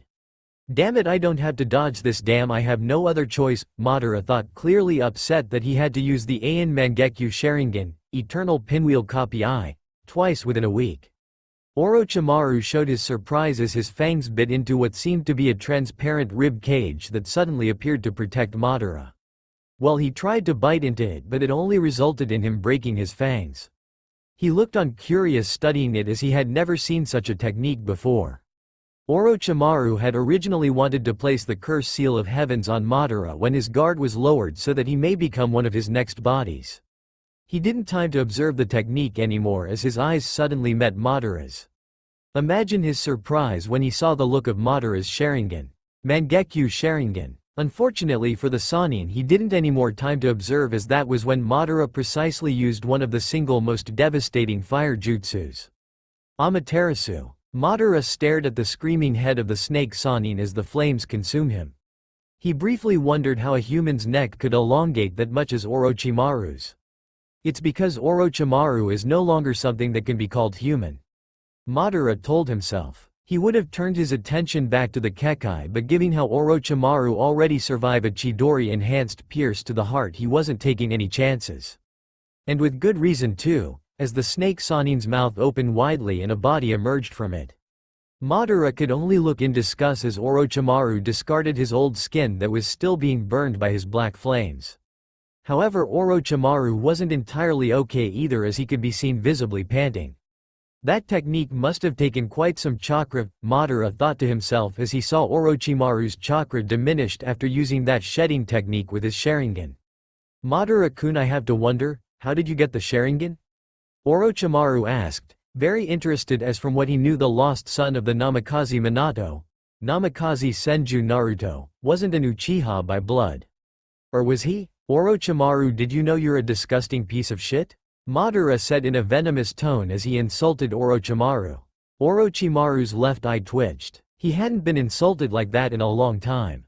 Before he could say anything again, he was forced to move as a black flames burst out of nowhere behind him. No doubt it would have burst out on him had he not moved. Damn, I can't take any more damage like that. I'm nearly out of chakra from fighting the Yondaime Hokage. It's too bad, I would have liked to take Madara with me. Orochimaru thought, sadly, more like disappointed, to himself. Sakin Jirobo Kidomaru to Yuya, let's go, Orochimaru commanded his subordinates. Immediately, like the quick and efficient underlings of Orochimaru tended to do, the Kekai dissipated and they ran off with Orochimaru. Madara briefly entertained the idea of going after Orochimaru but quickly shot down the idea. On second thought, Madara thought to himself as he saw the Anbu coming to surround him.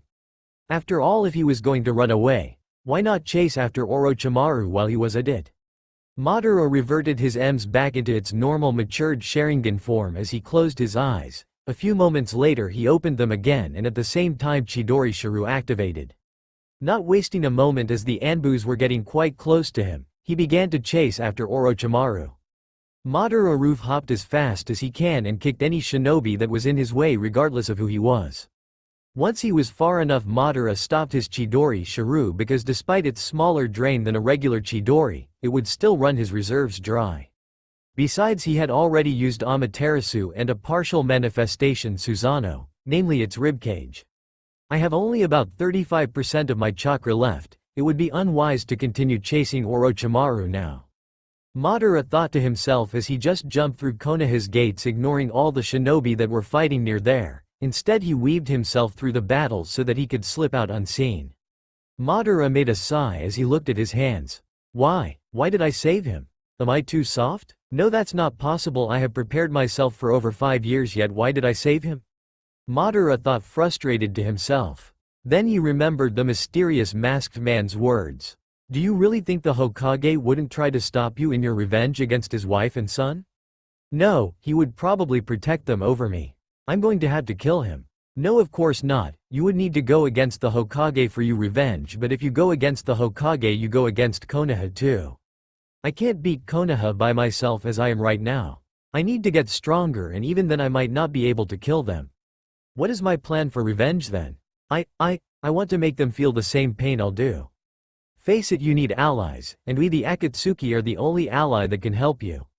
In order to do that, I can't just kill them, it would be a blessing to them. No, I have to take away everything they cherish. If you are interested, go to a megacure. 4 months later. So this is it, huh? Madara said to himself as saw the industrial hidden village of Rain. It had taken him about 2 weeks to travel to this place. When he had contemplated joining them, he knew that he would need at least some information. Why? Because joining some shady criminal organization without any knowledge on them would be a bad idea.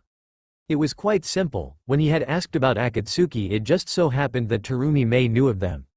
From what she told him, they were a secret mercenary group that did S-class mission and above with absolute efficiency. That wasn't all either. Apparently all of them seemed to be Nukenans. That wasn't the most surprising thing either. The most surprising fact was that all of them, or the ones that were known, were S-class. Their distinct were the black coats with red clouds over them that they wore.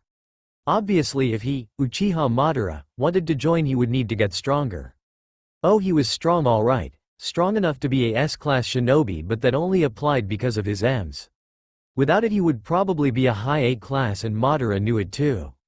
Which was why he took so long to arrive, as devoted most of his time to training himself so that his base skills were at least low S class. It wasn't easy, and more often than not the only times he rested was when he fainted. He couldn't even begin to count how many times he had almost severely injured himself training. Most of them were from trying to perfect his Mokuton.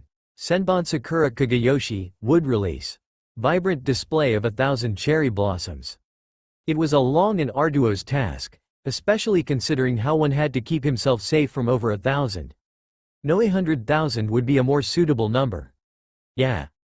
Anyways, it was hard to keep oneself safe from 100,000 tiny blades shaped as sakura petals. But due to the result of his training, he had created his own personal brand of clones that were unique to him, as no one besides a Mokuton user could created them, as far as he knew. Not only that, he had used Mokuton, Senbon Sakura Kagayoshi, as a basis and made 2 more jutsu from it. Those 2 jutsus were Senkei, Slaughterscape, and Gokei, Mawscape. They were very devastating. But besides those 2 jutsus, Madara was especially happy with how he had shortened the creation of those blades, even if practicing it almost skewered him numerous times. He had first gotten the idea from watching the first match of the Chunin exams.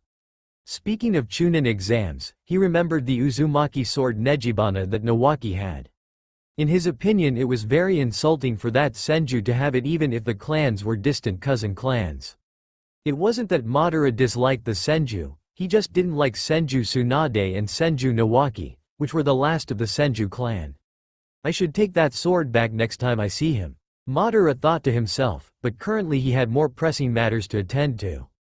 It should be obvious at this point that Madara decided to join. After all, with allies that consisted of S-class nins, it was definitely possible to have his revenge. Of course, he had no idea what the masked shinobi planned for him. He wouldn't even rule out the possibility that he wanted to use him, Uchiha Madara. He can try, but in the end I will be the one who stands on top. There was also another matter that made Madara very concerned. Dream flashback. Ni-san, what's your dream? An Uchiha of 17 years and long black hair asked me. The most defining on him were the bandages around his eyes, signifying that some sort of surgery was done on him. There was silence as my body seemed to ponder before saying, "To make the Uchiha clan the greatest there is, Izuna. After all, you gave me these for this purpose, did you not?" Izuna? Wasn't Izuna Madara's little brother? That must mean that I am reliving Madara's memories. My attention was forced back on Izuna as he began talking again. Ni-san, that's a great dream, but, I asked my little brother in a curious tone. Wait, why did I start thinking of Izuna as my little brother? But I would prefer peace, Ni-san. It would make me very happy if you attained peace with the very eyes I gave you. That way at least I was at least some help in peace, and that it would proof of my existence. Peace, such a foreign concept for people such as us who are born in this era. Are these the real Madara's memories? Why peace? My mouth asked without my consent. I didn't even bother why he worded it as if he was going to die. Chances are, he would. In this time period, people and especially Uchihas with blindness do not tend to last long on the battlefield. Izuna smiled as he looked at me. Because I couldn't hear what he had to say because my ears no longer worked. It was as if someone stuffed cotton in my ears. The scene continued to play until I went to sleep. As darkness overtook me, as darkness took over Madara, the scene changed. This time it was very gruesome. It was as if time slowed down just to spite me. Why? Because I was slowly watching my precious brother Izuna getting impaled by multiple shurikens and kunais. I could hear my very heart break into a million pieces. I told him not to go to the battlefiled. Why, Izuna? Why did you go despite knowing that you would die if you went? But why did you still go? My heart broke even more if it was possible as Izuna looked at me with his non-existent eyes and mouthed, "Thank you NNNES-san." Dream flashback end. The second Madara, formerly known as Naruto, had recently begun to have dreams about the real and first Madara's life. He didn't know how it was possible, but he just knew that it did. Perhaps the merging process was going faster? After all, these dreams did start to appear only after Madara had used the M's twice in 1 week. The dreams were all out of order too. Sometime it was when the real Madara and Izuna were kids. Other times it was the constant battle with Senju Hashirama. These dreams sometime repeated too. The dreams were changing him and he knew it. It wasn't anything drastic like a change in elemental affinity, just more subtle ones. For one, he had become slightly arrogant, and when he fights he calls it dancing. Madara had also gained some sort of brotherly love towards Izuna. He guessed it was because of all the memories he felt. He had slowly begun to acquire the real Madara love for Izuna too. Thinking about it, Madara smiled sadly. Why couldn't I have a brother like that, or even a family like that too? He thought to himself in envy, but he was also grateful. Thanks to these memories he had known the love of a family even if it wasn't his own.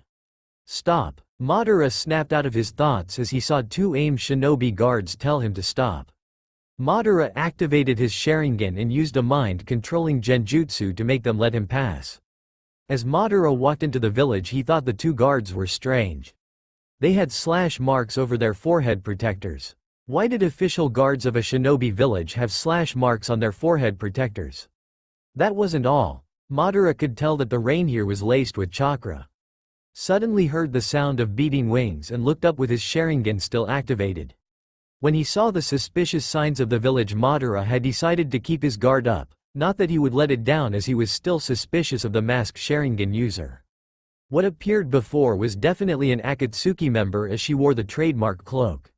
She had blue hair and a beautiful face with a few makeup on it, and a blue paper rose in her hair. The strange thing about it was that she had wings made of paper. That wasn't all either. It's her, God's messenger. It's the angel of AIM. Similar words were spoken as the civilians bowed down in her presence. The Akatsuki member paid them no heed as she focused on Madara, studying him under her scrutinizing gaze that would a lesser shinobi back away. Madara, however, was not a lesser shinobi. Finally she spoke. "Madara-san, please follow me." Madara nodded, indicating that he heard. She nodded back as the paper seemed to be absorbed into her as she gracefully landed onto the ground and led Madara to wherever. It took about an hour, but the blue-haired female led him to a wasteland area where it looked like it hadn't rained in years. Slowly Madara could see numeral figures appear, and he even recognized a few of them. Hoshigaki Kisame. Kakuzu, formerly of Taki, Waterfall. When his eyes settled on Uchiha Itachi, he felt as if he was looking at Izuna. It was weird, you know. To suddenly see the person who'd tortured you as a child with a genjutsu to look like a person you started to love like a little brother. Madara took his eyes off him as he knew it would be dangerous if his eyes lingered on Itachi too much. And Madara's eyes widened at the orange-haired person in the middle of the group. What surprised him were the Rinnegan eyes he had. "I see you recognized these eyes of mine," the Rinnegan user said. "I am known as Pain and I am the leader of Akatsuki." Madara nodded his head as he listened. The blue-haired girl, he later came to know as Konan, as she had introduced herself under Pain's order along with the rest of the Akatsuki members, went towards the group and stood next to Pain. Madara learned the names of the Akatsuki members that he didn't know about as Pain told them to introduce themselves. Pain, Konan, Sasori, Hidan, Itachi, Kisame, Zetsu, Madara briefly wondered where the masked shinobi who called himself Tobi was. He's probably a shadow player within Akatsuki here. I doubt all of them know of his existence. There is one more thing, Madara-san. Pain said as he caught the said person's attention. Suddenly two more people jumped besides Pain, one on each side. Madara's eyes widened as he saw both of them had Rinnegan like Pain and that they wore slashed forehead protectors of aim just like Pain. I have to test you in order to judge whether you are capable enough to join, said the Rinnegan user on Pain's left. Madara studied them closely as it was weird that one of them would finish the other's sentence. What's more, Madara could tell that an external flow of chakra was being transmitted to him through the black rods and into their bodies. A sort of puppet technique? Madara thought to himself. He, however, didn't have any more time to think as all three of them charged at him. That's all for now. If you enjoyed this video, then please like, share and do comments.